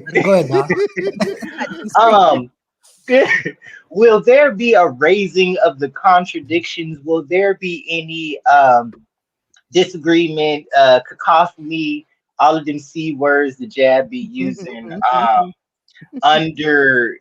regarding the undemocratic way in which Kamala Harris received party nomination under No, I think the Democrats are going to go. I mean, I think there's going to be some big splits in the Democratic Party off of this. Again, I think there will be, but ain't none of them going to mention the fact that she shouldn't have been on a ticket to begin with, because she wasn't on one primary ballot in the entire country. Nobody's going to talk about that, because that was not part of the conversation to begin with, no matter how many times. Well, at one point, people were saying, like, is this the democracy we doing, where you just throwing people up on the top of the ticket? That's what we doing? Well, you're gonna have. Well, you don't think Trump's not gonna be like, hey, remember y'all remember what y'all was doing back there? Hey, don't play with me. You know what I'm saying? Like, well, who's gonna be doing? What they're gonna be doing is, I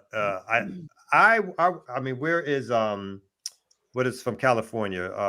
Pelosi and Chuck Schumer and some of those folks who reluctantly endorsed Harris. Right at first, they were they didn't trying want to. Yeah, they were trying to suggest that they wanted a no coordination split convention or coordination. whatever, right? Yeah, that they wanted something, but they had to fall in line because again, the thing that Harris did, I felt the best was that she consolidated right away. Like, and again, quick, fast, and in a hurry. I ain't never seen anything like it. Yeah, if I give her and her team credit for anything, they were like, "Oh no, this shit is ours." Like, you know what I mean? Like so just the inside Machiavellian political nature of things, they were like they're seizing the time when it comes to taking this nomination and making sure there was no open primary. Whew, that's a lot of red. Shout out to Dion, man. I don't think if Dion would have went to Colorado, that wouldn't have happened, yo. So shout out to Deion Sanders, man. Let me pull on the thread about the split in the Democratic Party because I'm curious who was going where and with whomst. Like all them niggas is the same. Like I'm trying to even picture who the factions could be, right? I'm even like who's in the Progressive Caucus? That I don't even fucking know. Like like who split and go where? And I'm not saying they're leaving the party, but I know. I'm trying to imagine, like literally start naming me names. Who is in whose faction? Who's in whose right? camp? Okay, so listen, if we imagine it, right? I imagine like okay, like let's let the split be right of a certain litmus regarding a certain shit said about Palestine. Right, and I would like to think, no, I mean, sorry, not about Palestine, about the American-Israeli siege of Palestine, use correct language. So I would imagine like Harris to the right of that, right, you know, send them the weapons, hurry up, let them hurry up and finish, and what's her name? Abrams on the left. Right. But who already that's in elected office, like who in Congress, who is already part of the Democratic caucus? Like, are we talking about like I feel like Rashida Tlaib? Yeah, I was just about to say. She's the only holdout to be like, I'm just like she even said I'm not endorsing Kamala Harris. Like she just decided to go hard on it, and she's gonna win her seat back. She's like 30,000 votes ahead of the next person. That's what I'm talking about. And so you know, for that, one must wonder, like. So you can do it, right? Like you can hold your line and keep your seat. And you know what I'm saying? And I feel like the people who lost their seat, like the Jamal Bowmans and the Cori Bushes, and you know, like I think in the end, people were like, you just saying that so that you can like try to appeal to some people who you feel like might be questionable in your base, but you're not real about it. And even Rashida Tlaib at some points prior to things, I think she got to a point where she was like, I'm just not supporting any of this nonsense. But until she got to that point, even she was wavering and like voting along the party line and just doing whatever she was supposed to do as a Democrat. But essentially, like at a certain point, she was like, I'm done. And she managed to keep her seat. So I think that might be something that people have to really look to, and she may have to leave the Democratic Party when all is said and done, because I don't know how much, I don't know how much of her they're gonna keep putting up with her.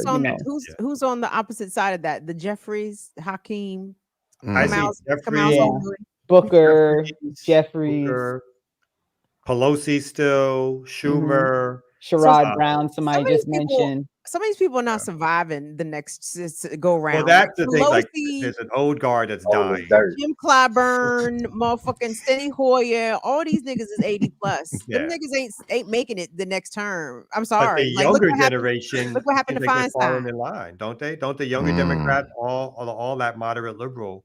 And so my battle doesn't. I don't think it's over the politics as much as it's over the camps of. And again, I might be wrong. I don't know who Kamala's going to have in her camp. That's going to be less than all left in some office to be a camp. Or to be honest, be in the concentration camp with us. No, if she loses tonight, this is it for her. Yeah, I think this is it for her. It's done. She's going back to putting people in jail. And going to be a college blocking the border. Teaching people how to put people in jail. College. She'll get a job at a college, or She's gonna be at Spelman. She'll be at Spelman next week. Stanford. I'm not. Stanford. Go back to Howard. Stanford. I can see Go back to Howard. She could write a book and go on tour too a She little ain't gonna bit. go to no black college. She's Hell gonna go no. to Stanford. Oh, yeah. Stanford. she ain't Yeah. gonna- The election is over. She don't she need a gonna be black done. college. UCLA would All love that her. money in Spelman now. She going to Spelman. UC Berkeley. Spelman Stanford got cannot way pay more her money what than Stanford Spelman, can pay baby. her, Yeah, right. Exactly. No. Spell Stanford. Yeah. She'll come do the graduation No, speech. no, this is funny. The Citadel. That's wow. Ah. Now, I don't know if they ever improved. When I was looking up undergrads when I came out of the military, they had the lowest SAT scores.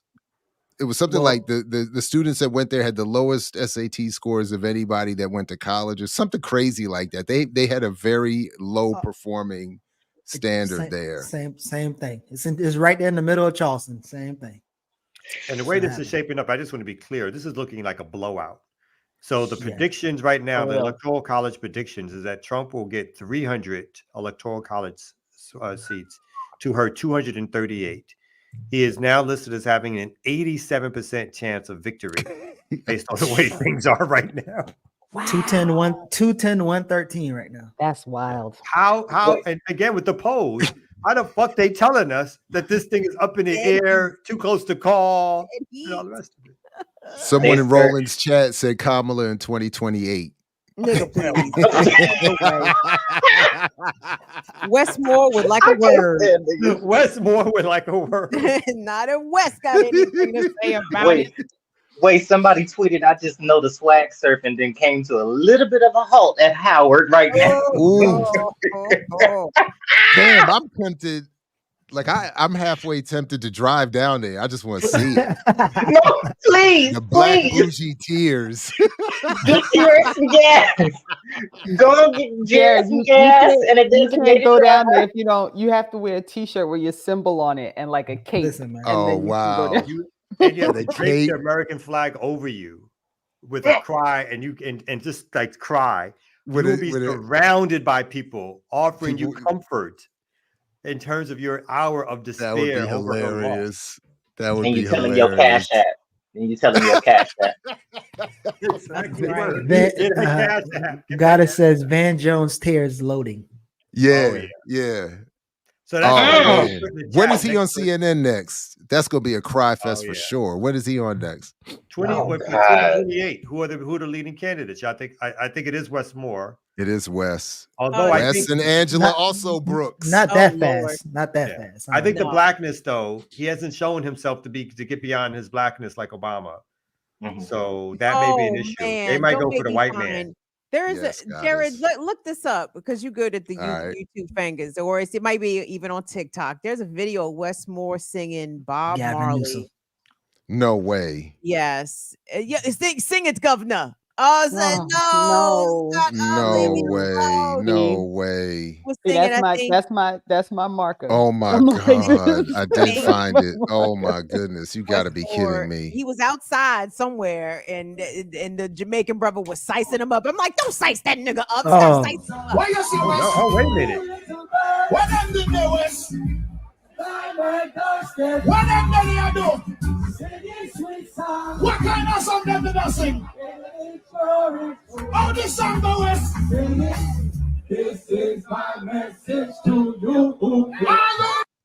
That's Yeah, it. it's over. He's It's black We over. lost. candidate. We You got lost, it. bro. You got it. Go home. Everybody go home. We lost, bro. Come rescue me, save us, please. But that's the only other thing. Like, depending on the demographics, it could be that they do want the black candidate, because if they see that black folks went for Trump or didn't vote in the same percentages, that is such a needed base for the Democratic Party that they may go black because they want to get the black vote back. But the problem is, I don't believe they ever lost the black vote. I mean, what is the Mm-hmm. most that black people have turned out for Republicans in a presidential contest? I'm gonna guess max 10%, right? Because I know Bush got 6% of Negroes. Did the okey doke, the evangelical okey doke, and told niggas don't vote for gay marriage, and niggas went for the shit. And now he got 6% of the black vote. So I guess that was in 2004. But the last time, I mean, the most a Republican, I think, has gotten from the black vote is 10%. So Well, that's why we have to look. Yeah, I mean, after this, and we see the demographic breakdown, did the Republicans either seize a larger share, and I agree with you, it's probably going to be a nominal amount, but probably maybe larger than before. But B, is the turnout down? Is the black turnout down, even when Kamala is running, who is supposed to be our black candidate? So that's the only way I see it. Wes Moore getting the nod. Otherwise, they're basically going to blame black people and say, you know what, we need another Joe Biden type figure. And that's why I think Newsom doesn't stand that great, because Newsom is in California. Well, they already got California. Why the fuck would I put him up there? I mean, he got 4 years to make some shit shake though. I don't know. It's possible, but yeah, her having that what's that dude Waltz, that didn't do shit for either. Yeah. Gavin Newsom got the podcast with Marshawn Lynch. Now Gavin Newsom thinking long term out here. Yeah, see. All right, y'all. I gotta get up in the morning and drop off the little one to school. So I think we can call it. So since we can call it, is BLM calling it? We the first. We the first. Wow. Well, at the 3 hour mark. At the 3 hour mark, let's call it. Yeah, how long are we staying on, by the way? What is the Peace, y'all. Peace, fam. Peace, Renee. Thank you very much. Have a good night, everybody. Good night. Good night. Definitely take care. 3 hours is enough. We don't even got no we good? Are we wrapping here then? If Renee leaves, we all leave? I don't know. I want to do 30 more minutes. The race has tightened up a little bit. We have some new results in. That's fine. I'm curious how this is. The Oh, incalculable. yeah, that did jump quickly. Well, that's because of California. They predicted California 179. Harris has 179 and Trump is at 214. They've given her California, and they've given her Washington, which has 12 electoral votes. And again, this is without any reporting happening, but just the assumption, of course, is that what's going to happen. So California's come in at again with 54 electoral votes. Washington with 12. Which has increased her number to 179. They've also given Colorado, which is 10 votes. And so the outstanding is Georgia, which is leaning Trump. And Georgia has 16 electoral votes. North Carolina, 16 electoral votes, which is also leaning Trump. Oh, wow. With 86% of the precincts reporting, Trump has basically 51% to her 48%. In North Carolina? That's in North Carolina. Georgia is 51% to 48%, and that's with 90%. So tight. You can rest assured. Well, but you can rest assured that he's probably going to win that. Pennsylvania with 69% reporting, Donald Trump is at 51%, and Harris is at 48%. Michigan with 27% reporting, so that can go either way. 15 electoral votes there. Trump has 51%. Harris has 47%. Wisconsin, again, 60% reporting. Trump is already at 50%. She's at 48%. And Minnesota, 11%. Trump is 60%. She is 37%. Arizona is leaning Trump at 49%. Oh, this one is really close, actually. 50% reporting. Yeah, 49 to 47. And New Mexico, with 66% reporting, is favored for Harris. So... Man, it hasn't changed the likelihood of victory or the amount of electoral college votes, even with her added 179. A dramatic comeback will be the end of it all. She'd have to run the table, right? She'd have to win Georgia, I'm guessing Pennsylvania, Michigan, Wisconsin, Minnesota. I'm sure it's still early. There's not a high percentage of precincts reporting, but I'm sure Virginia and Minnesota, the Harris campaign did not expect to be that tightly contested, is my assumption. Because Virginia has been a purple leaning blue state for a handful of election cycles now, post Obama. And I don't even know, did she even kick it in Virginia? I don't even know she went. Trump was just there the other day, somewhere in the country. But anyway, I don't think they spent hardly any time in Virginia. Harris, that is. So this is in Arizona. Couple votes away. So I guess this is the argument of like your every vote counts, and if black people in Arizona don't show up, they're going to be blamed for it as well. Well, how many Are black there black people are people in in Arizona? Arizona? Just like probably like 15, about but Yeah, those it's a 15 low people, percentage. 15 people at the weed spot right now. Spread out. So you got to give more crypto and weed. Yeah. And that's right now, that count, which like in Atlanta with 50% reporting, is like a 3,000 vote difference. So that is pretty close. Huh. That is close. Whoa. Virginia, I'm sorry. Let me get the update on Virginia again. I'm curious. I have Virginia here, 75% reporting, 50% for Harris, 48% for Trump. So it switched again. Yeah, I think Harris is going to, like, again, if this holds, Harris would take Virginia and it's 13 electoral votes. I'm curious, are in California particularly, were because I'm trying to find it. I want to see how well the third parties fared in California. I'm forgetting her name, and this is bad of me, but I spent a lot of time with I spent a lot of time with Cornel West, vice president in Melina Abdullah. Yes. So I was, very up close and personal with her over the last few months and stuff like that. So I'm curious as to how the third parties did. I'm trying to find, how exactly well the third parties did in Cali. They don't they don't have the numbers posted yet. They're just predicting numbers are starting to come in, but they don't really have them posted. But they're predicting based on history, I guess, that California is going to go easily for Harris, but all the numbers haven't come out yet. So that's probably going to take another hour or so before you start to see some significant results in California. That would include Cornell and Melina. Not Melina. What is her name? Is it right? Yeah. Okay. Melina Abdullah. Yeah. Yes. Thank you. Not Trump's wife. Ain't Trump wife named Melina? That's why I got confused for a second when I said it. I was like, "Am I saying?" Oh, Melina. No, we're not making fun of. Yeah, we're not making fun of sex workers tonight. Kim already made that clear.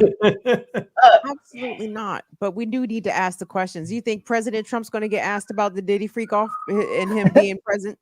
I mean, is this not relevant? I mean, I think it's very relevant. Well, earlier y'all was talking about the brilliant idiots. So Charlemagne and then Andrew Schultz, and Andrew Schultz had him on an interview couch, and that's would have been the one person that would have asked him about Diddy, but I don't know if that happened. So I don't wait think a minute. So there won't be any conversation around, so are we saying that there won't be any conversation around Trump's involvement with Diddy, nor will there be any conversation about the undemocratic Harris usurpation of party nomination? So we just let Trump will sidestep that question. He'll be like, "Yeah, I went to the parties. They were good parties. I had fun. Well, I didn't see. I don't know. I wasn't there for that. It was just fun parties." I don't anticipate a truthful answer. What galls me is the media's lack of audacity Even a not question. to ask. You know what I'm saying? Like, how do you not ask? This is the biggest celebrity downfall story maybe ever, and Trump is on the record photographed over multiple years with this person attending his events. Nobody asks. Like that shit is amazing to me that no one even fucking asked. Like that shit is crazy. Well, nobody's even asking about the possible connection relationship between Epstein and Diddy, right, and stuff like that. And there is definitely some overlap there, but you as an individual would have to do like some graduate level research to find these connections, right? And that is very obscure research that you would have to do, because literally your search apparatus would be social media, right? Because the only thing I've ever seen is like you randomly see folks posting up a picture, right, with the Obamas was buddy with Epstein or in something like that, or something of that context, right? So this connection will continue, just because I'm learning from y'all right as I go through this night. So it's like that connection will just either get ignored or sidestepped.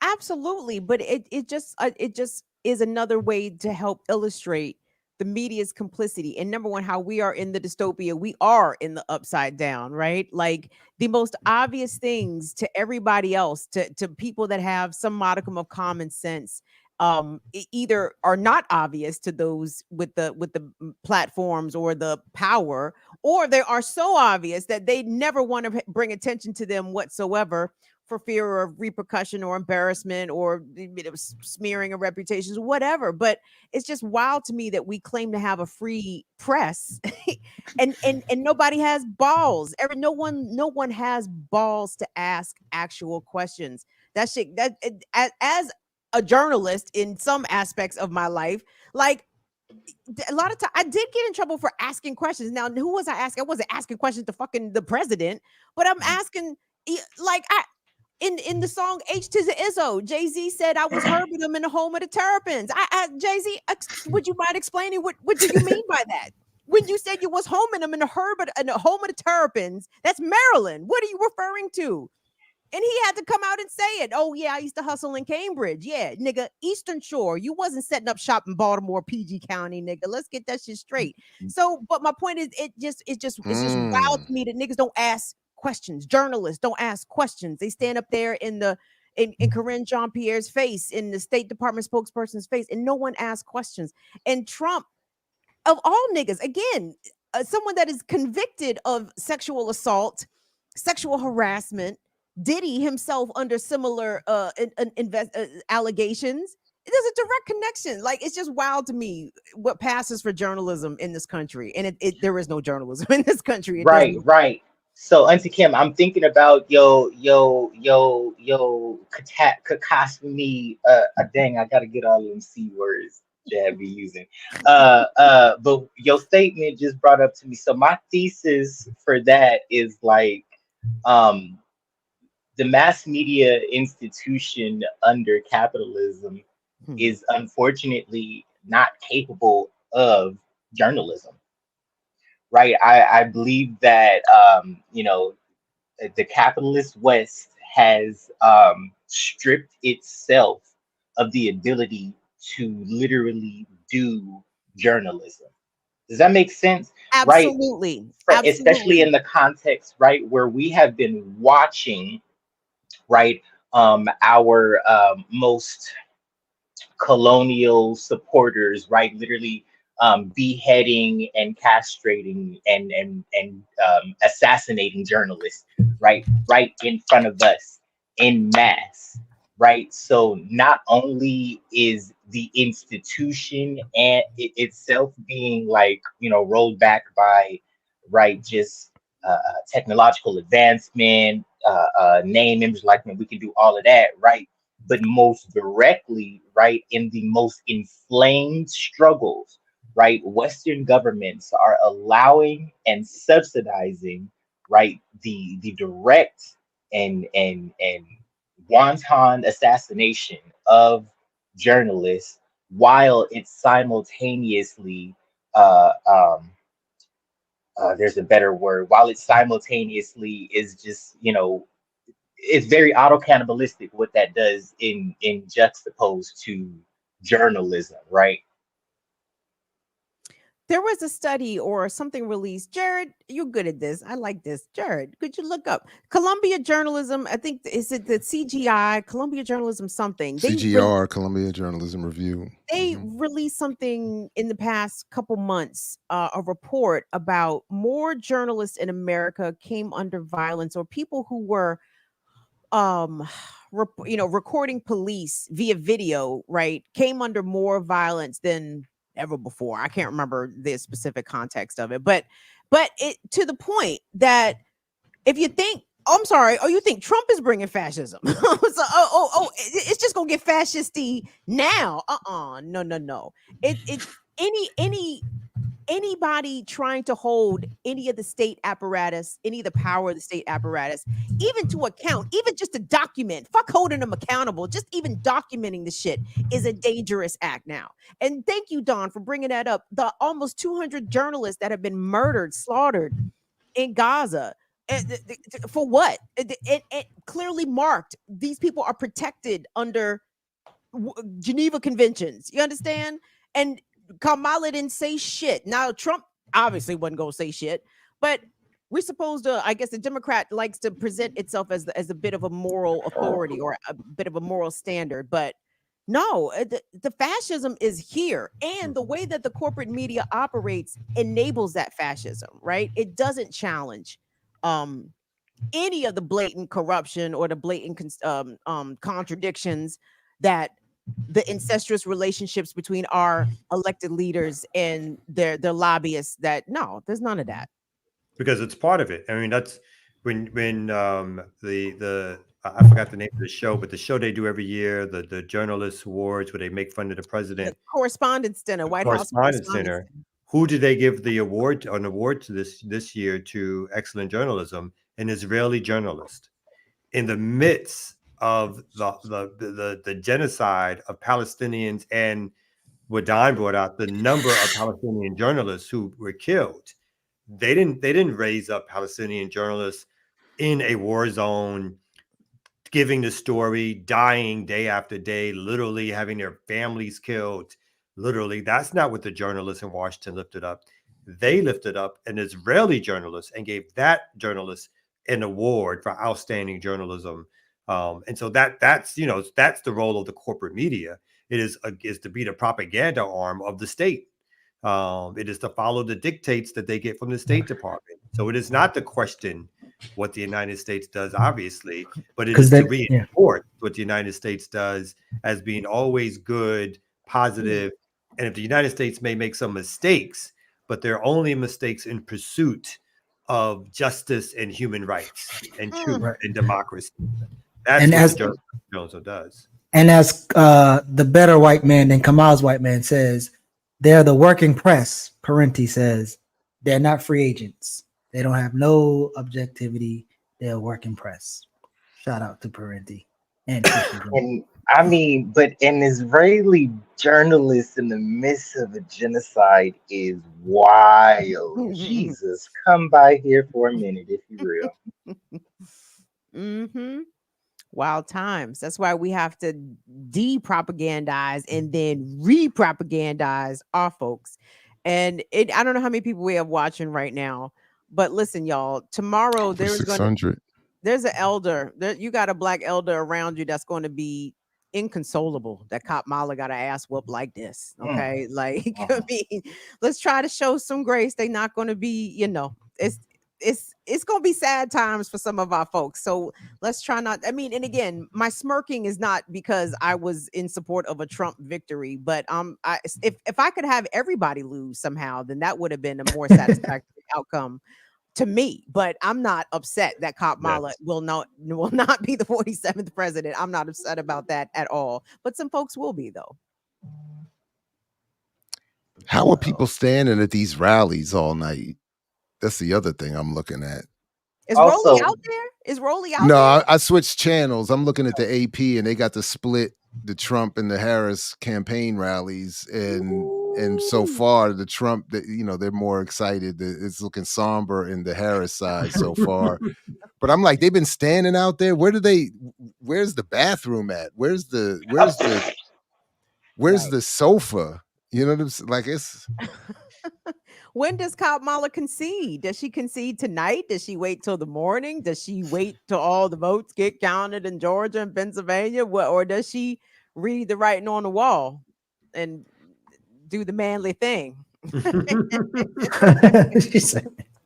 Trump is now up to 230. Jesus. 230. 230 over 179. Oh, I thought it was Carolina for Trump. Oh, they call Carolina for Trump. On North Google, Carolina. North Carolina. Google, he still got 214 on Google. So yeah, Google a little bit behind. The New York Times just called North Carolina, and Google has not yet. And I think that's one of the main differences. Interesting. Because that's 16 electoral votes. 16, yeah, okay.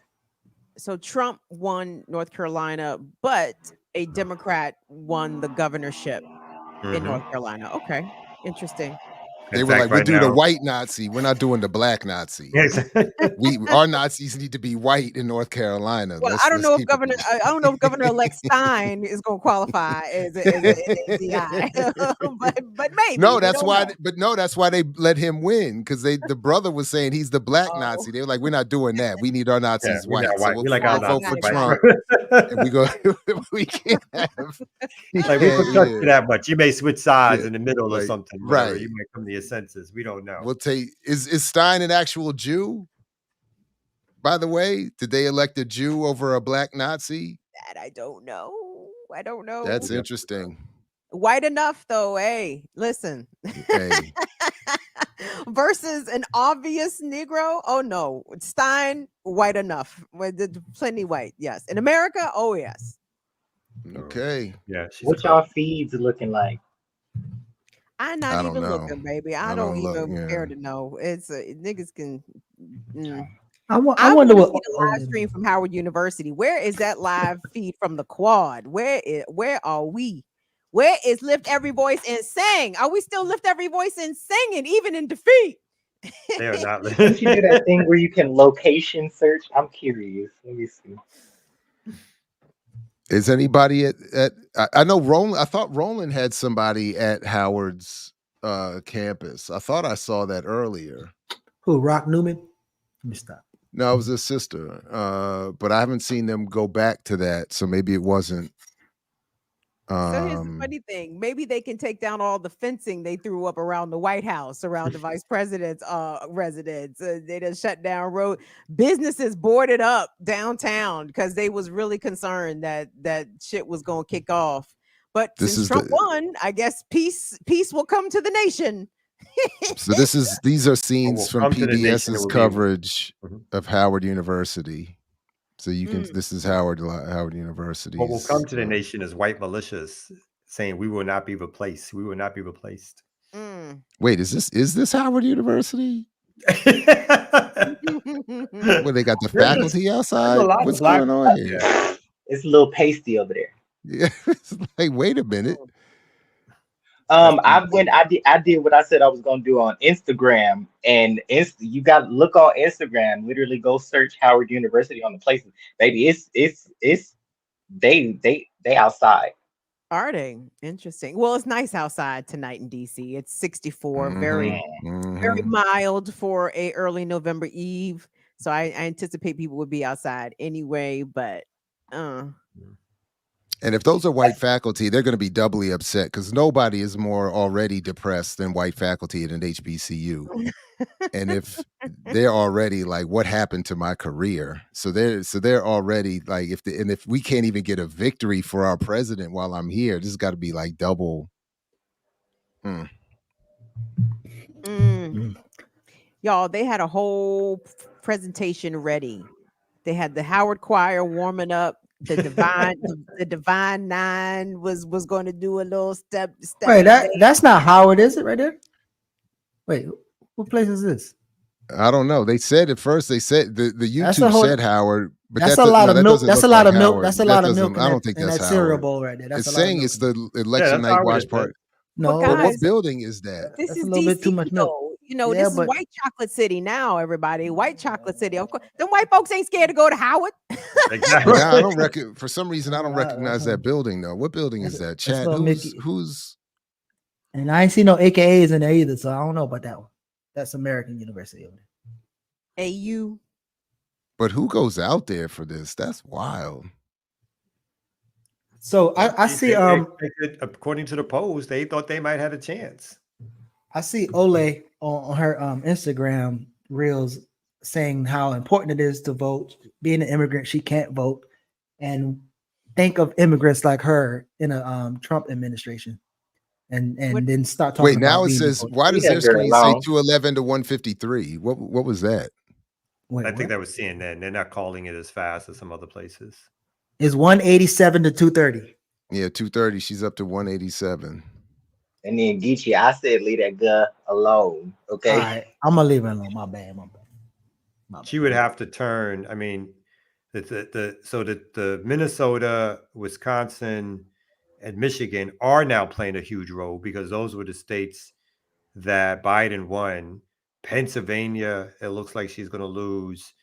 Georgia, she looks like she's going to lose. So unless there's a big change in Michigan, with 32% reporting, Trump has 52% to her 45%. With 66% reporting, Trump has 51% basically to her 47%. And in Minnesota with 16%, Trump has a 61% to 36% lead. But Georgia will probably soon be called with 90% reporting for Trump, and at 16 electoral votes, we'll get him up to 246.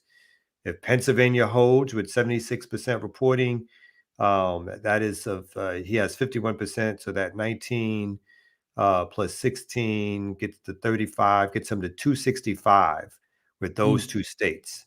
And then Arizona, Alaska. Minnesota look like it's a wrap. Minnesota and Wisconsin. So yeah, Minnesota is only because it's 32% reporting. Wisconsin, though, you're like is 66% reporting, and he's up by about 3%. So is she supposed to speak there? Is she supposed to speak at Howard? They got the. I think that's what they were doing. Yeah. Yes. Oh wow. You hear me say? No, if you look on Howard Choir, they was warming up the Divine Nine Step show. Like they have a spectacle. They had a whole joint ready to tear Howard up. I'm telling you, check it on Instagram, bro. Like Auntie Kim was not playing. They really had the choir ready to go. Really had the step team ready to go. It was ready to like what do you do in that situation? Do you like? Oh, you gonna perform? The show must go on. The show must go on. What are we singing though? What are we singing? I'm curious. It's so hard. Girl, let me tell you, hell no, we won't go. I used to be at church every Sunday. You have to be able to adapt your song list to what is going on. So if we thought we was gonna win, girl, we ain't gonna let segregation. We gonna do that. Oh, wow. What else we gonna have? What else we gonna do? Yes. Hey, hold on. Big up to that Howard University choir, the Howard HU choir. Right. To play with out here. They got some songs in their pockets. They can. Girl, you know what the next selection is. The next selection is let go. No. I know I've been changed. I know I've been love changed. that song. That's a great song. Lord. That's gonna be the next one. No, we shall overcome. I think it changed. That's last. That's how the march. Yeah, that's how the choir gonna march off. That's how the choir gonna march off. Okay, you know what I'm saying? It's the difference between your march in and your march off song. You got to know these things. Oh man. Recessional. Don, darling, you talking to some heathens. These niggas ain't never been. I'm the head heathen in charge. I'm just a reformed. I'm a reformed Jesus though. I know, but I can tell you was raised up in the church. You let that man thump his Bible and sing his hymn. Wait, what did you send here? What is this in the chat? Oh. Wait a minute now.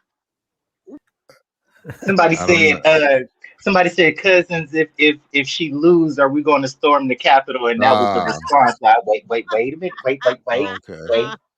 And Google, that was a joke. Nobody's storming nobody. We are certainly not advocating any of that. On this note, I'm gonna have to run for now. I'll be back on in the morning show. I too got to take the kids out. Uhuru, Kamal. Thank you, Kamal. Peace. Thank you, brother Kamal. Thank you. Thanks, Ed Get, for letting you come out to play. On a weekday, on a school night. On a weekday, yeah. Thanks to my wife too. Let me hang out. What's the likelihood? Again, a resolution but before midnight? Is that likely or unlikely?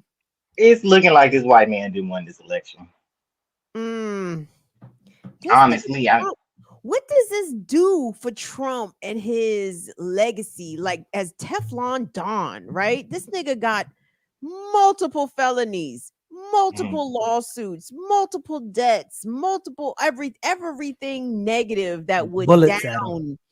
It would fell a lesser man, but somehow this buffoonish wealthy white man it has managed to fucking stumble his way back into the White House. Like, what does this do for his legacy? Fuck his legacy. What does this do to his supporters? Like, how are these people gonna act? These niggas is about to be, again, insufferable. Everybody's supporters were going to be insufferable, whoever ended up winning the race. How does Trump's people celebrate, show up, show out, turn out? I'm going to have to stay far away from Huntington Beach, California. Okay. Because what? They're going to be more emboldened. It's going to become a worse sundown town, baby. Let me tell you something about Huntington Beach, California. Huntington Beach, California City Council literally paid Proud Boys to intimidate their librarians because they wanted to privatize that beautiful Huntington Beach library that only the rich folk can even get to in the first place because there's no bus routes even around it. Oh, wow. But yeah, like Huntington Beach do not play Trump support. Y'all ain't Trump supporters be on that pier. Do you hear me? That's literally where I go to go get called a nigger. Can I say that on the YouTube? So I'm sorry. That's okay. I'm just curious how the blacks gonna respond, especially the supporting blacks of Trump. Oh, there's going to be so much. This is going to be so much a men versus women damn thing. You know what I'm saying? And only because look at how Auntie Kim is literally infecting my vocabulary. But it's definitely the mass media and all of our our Angela Rye folk that's what's going to prevail after this. Is going to be so much of the the men didn't, the white people didn't, somebody fell short. He done beat charges. He done dodged a couple bullets. But he didn't beat the charges. That's the wild shit. He did not beat them charges. Trump got them charges. Trump was convicted on them charges. Like, again, like y'all, I mean, this is again amazing on another, like on so many levels. Like there is literally about to be a felon. I mean, not that I give a fuck about felonious niggas, Right. Because they're all criminals anyway. But I mean, the United Nations has already declared that the United States is solely responsible for the funding, aiding, and army of the ongoing siege on Palestine, right? And that's on the global scale, right? Do you think these people care when it comes to the smaller national stage? If on the global stage it's known that this single horrific 50-year-long struggle, yes, I said it, right, has been funded solely by the West, and it's directly, it's out there, this is known. I think they get fucked about some letting a felon run for the highest office in the land. I mean, but relatively speaking, I feel like, I don't feel like he's, I mean, his crime list is pretty tame compared to most presidents historically in this country. And even convictions. I get it. Right. But I mean, but in terms of this country being willing to suffer that, I mean, he got convicted for doing things that relative to other presidents who didn't get convicted did for things far worse is kind of easy. That's all I'm thinking, that it's not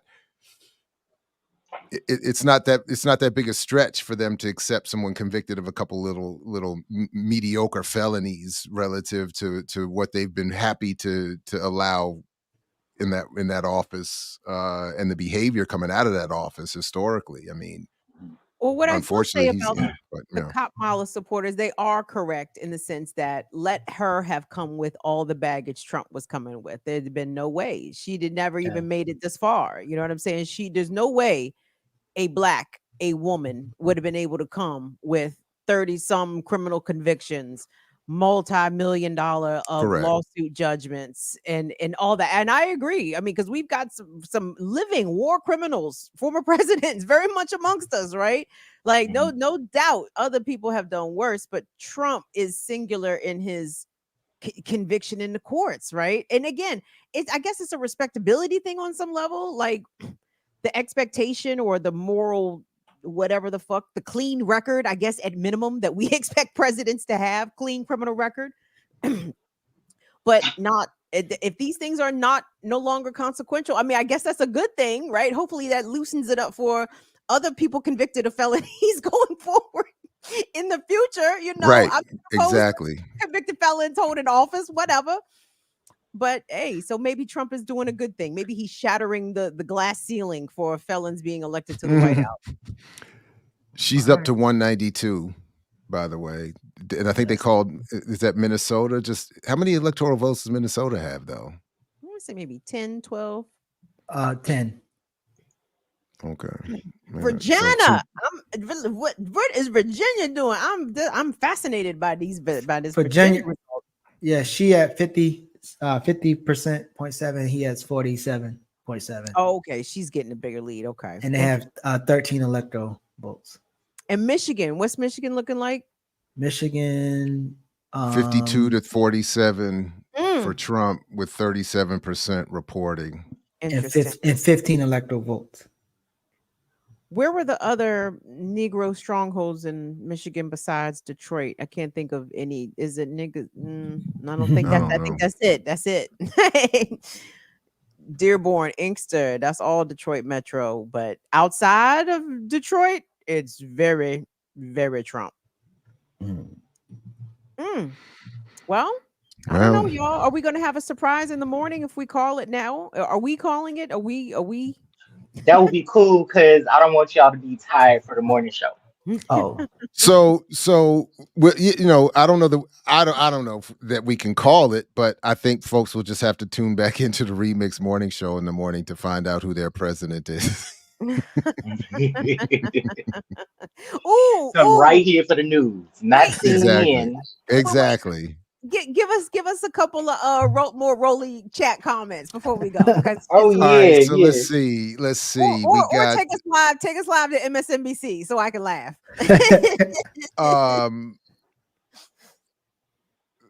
Let's see. They need Cardi B out there because he's looking at he's Rolly about to cry. Oof. They're looking at the Howard University crowd, which looks really upset. She lost. It is what it is. This is wild. Let's see. Howard is going to get a week off in our chat. The gospel choir is performing, y'all. What? Are they singing "Lift Every Voice and Sing," baby? They're gonna sing "Take Me to the King" yet, though. They ain't start because they said 3 hours. I seen one that said 3 hours ago. Oh, 3 hours ago they must have been getting ready. They probably gonna sing Donnie McClurkin and "We Fall Down, but We Get Back Up." Shut up! Get back up again. Get back up again. That is exactly what I want to hear coming up from the yard tonight. Rolling the DNC plantation is over. No, we need Kamala to keep it upbeat. We need speak Jesus right be now. offense. You said Kamala is what in her sleep? Somebody said Kamala is too drunk to speak. You know what, Don? I'm gonna give you that. Jesus be offense. Yeah, that's gonna be in You know what I'm saying? Because they're gonna want all the protection. Yeah. And then again, choir can march out on that too. Yeah. What's Kamala coming out to? Is she still coming out to Beyonce? Where is Freedom? No, freedom because it's generic and it don't apply to nothing. She's coming to "I'm a Survivor." But hold on, I'm a survivor. But does that mean we lost freedom? Did we lose our freedom because she lost? Like, because we're survivors. No, I'm a survivor. She gonna come up. I'm a survivor. I'm telling you, she ain't gonna give up. Your political career is donezo. She Don't not do her like that. No, I mean she is. She first of all, Kamala about to get on that speaker circuit. She ain't tripping off these little politics, off this little money. She about to get that APAC money straight in that shmoney. Right in her direct deposit. She ain't got to fake about this. Or they might come out to that song, "Get Your House in Order." Get them guns ready. Because we gonna stop. No, it's a stretch. It's too slow. It's too slow. Okay. I thought you trying to have people crying. Oh, they don't have to be protected. Maybe all those lovely, hopefuls down at Howard University's campus will be willing to help her pack. Time to go back home, Kamala. California. I'm I going think you need to Cali. call Tyrone. Cali. Oh, I'm man. going back to Cali. I don't think so. Oh yeah, she got to go on back to Cali, huh? They Damn, don't why want her y'all over want to? there. No, y'all keep her. Somebody get somebody on the phone. Don't come back over here. She ain't coming back over Oh there. no, the girl, baby. We sending Kamala back to y'all like we sent the UK Pierce Morgan back. Like, no, take this nigga. Okay, take him back. This We need the 2024 race draft. We need to bring that back. Trade all these, start trading folks. Pick up some new players. I don't even know who to pick up. Ain't no good whites. I know out I know. And Jesse Neville. But Jesse Neville. No, what we need to do. I'll call it out for my mixed crowd. We need to reclaim some of these biracials. That's what we need to do. But we don't need to recruit the whites. Let's get some of the biracials back that have slipped off into the. Well, let's start. Let me. madness. I submit Rashida Jones. We need to reclaim. Bring Rashida back. She'd have been passing too well for too long. We need. It's the role she takes too.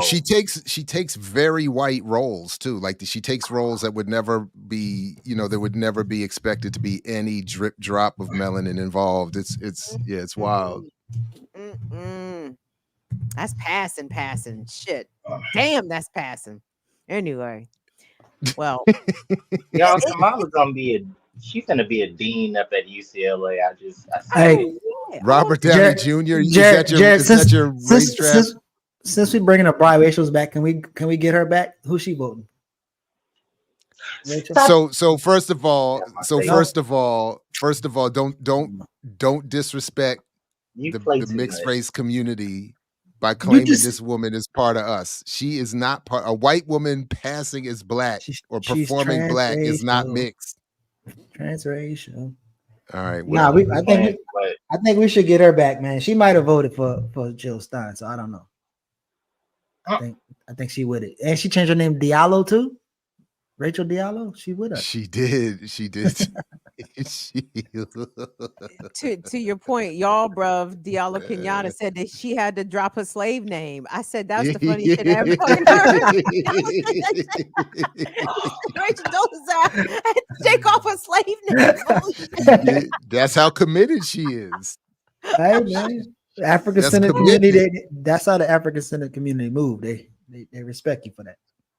But the best part, did you see the documentary about her? That was the Netflix joint that came out a couple years ago.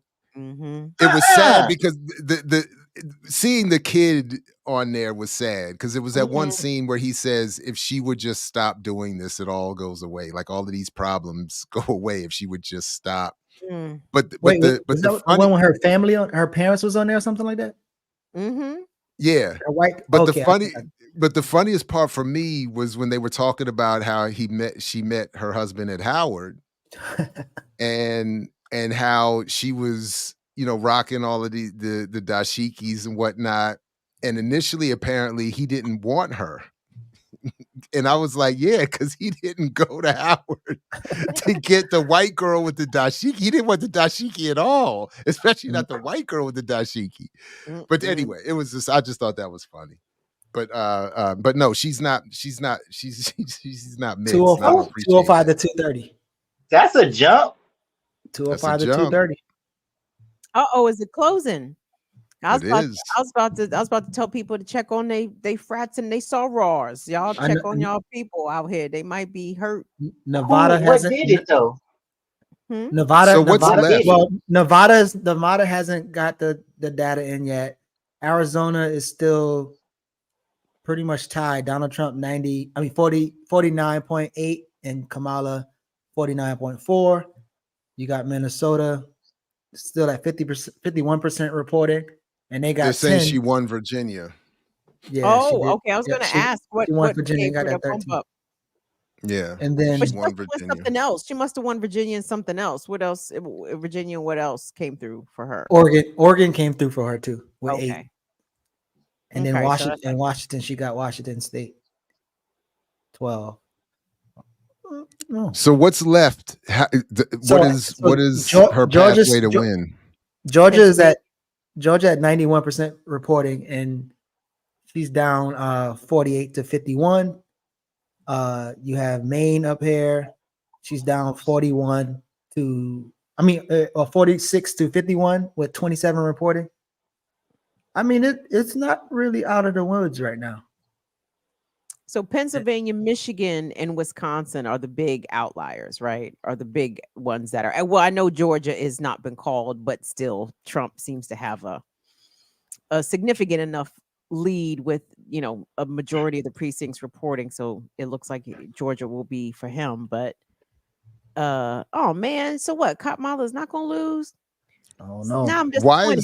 Now I'm all confused. I'm all betwixt and between. Let me go back. And y'all should see Howard is jumping. It's the place called the Yard. On the locations on the Instagram or whatever, girl, it's a good day to be a bison. You know how many electoral votes Nevada got? I want to say 3 or 6, not very many. Oh, okay. 6. They've not reported anything. Yeah, about they're coming in yet. So Nevada is interesting because it's only somewhat in recent election cycles, national election cycles, become in play. Like it was solidly, reliably red. And I guess Obama flipped that joint once or twice, maybe once. And it was like the first time it's gone Democrat. I can't remember in eons. So I don't know why they look at Nevada so hard, but maybe it's not for me to know. Regardless, Michigan and Pennsylvania and Wisconsin are going to be your determiners, in my humble opinion. So see if she can get that's 8 out of them 2. I don't know. Yeah, Michigan's still only at 40% reported, and it's 52 to 47 Trump. That's a big gap. Does it give you the vote tally? Like how many votes are we talking difference roughly? Not exactly. I don't see that. You talk about for the overall votes? For Michigan specifically. I'm just curious what the gap is. It says 1,000. 1,200,000 for Trump and 1,095,000 for Kamala. It's like a 200,000 vote difference. Interesting. That could be made up. Or 100. Well, 100. Yeah. Well, yeah, I guess. Yeah. Yeah. Well, yeah, like 100,000. 100 something. Yeah. And you said it's about half the precincts reporting, 50% or so. I can't remember. 40% Michigan. Yeah. It's not even half yet. I think what y'all think? What's the chat talking about? How many people we got in here? Y'all better be thumbs upping, liking, subscribing, sharing, Patreoning, blkliberationmedia.org. Y'all been here with us all this time. Are the people still watching? Yeah. It's what are we at? 600. Just under 600. Yeah. I wonder if she can win Georgia though. Like with 90%, 91% voting, reporting, and she down 40. What about Wisconsin? Wisconsin 70% reported, 70%? and she's only down 100 by 3. 80,000. 80K, eh?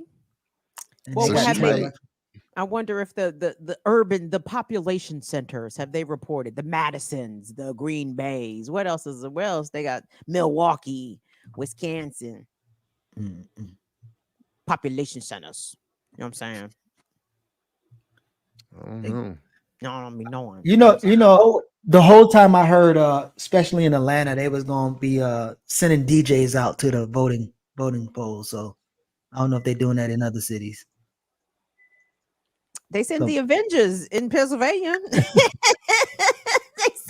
said this shit on the news. They said they was sending Don Cheadle and Mark Ruffalo to the fucking lines to do what? Y'all gonna save the race? What's happening? Y'all gonna save the campaign? What these knuckles doing? Giving high fives? What y'all doing? Passing out water? Anyway. Look here, good for people. I need to dip out. Yeah. I need to go to bed. Yeah, Let's end it, Jared. No, we going to bed. Everybody going to bed. Yes. Everybody. Night, y'all. Everybody going to bed. We all going to bed You together. ain't gotta go to sleep. Go lay in the covers and Put it over your head. Go in the bed. Listen, Go, shout out to everybody. I appreciate this. Has been a lot of fun. To the remixers, definitely thanks to all of you. Please do like, share, subscribe on your way out, as Kim was asking. And this has been great. This is the only way I could have thought to have tolerated this evening. So Loads of fun. Thank you all so much. Thank you, nephew Don. Thank Appreciate you, y'all. Gigi. yes, Thank you, Don, Don. thanks for coming hang out. Thanks to Mutanda, thanks to Kamal, and everybody who came through. Erica. Peace. If you wanted to Ryan, fight shout out to for it, Rick, come back. Rita, Ryan, Renee Absolutely. Johnson. Let's Michigan. Shout out Renee, to yep. Leos. You know what I'm saying? Yeah. And be back here first thing in the morning for the First Remix Morning thing. Show. Are you To working find out who tomorrow, your Jared? president is. No, I'm going to class. I'm going to teach. I told my student, they were like, could we please have a day off? I said, no. Hell no. No, hell no. I said, if Kamala wins, you need to be in class to get a sober political analysis. And if Trump wins, you need to be in class to be made to feel better and be motivated to rebel in a positive and perfectly legal way only. Right. Google Yes. overlords. Mhm. But so yeah, I was like, nah, we don't take days off for no punk ass election. Like Oh man. all right, everybody. Okay, Have a Auntie good Kim, night. get some rest. Women's Wednesday. Yes. It is.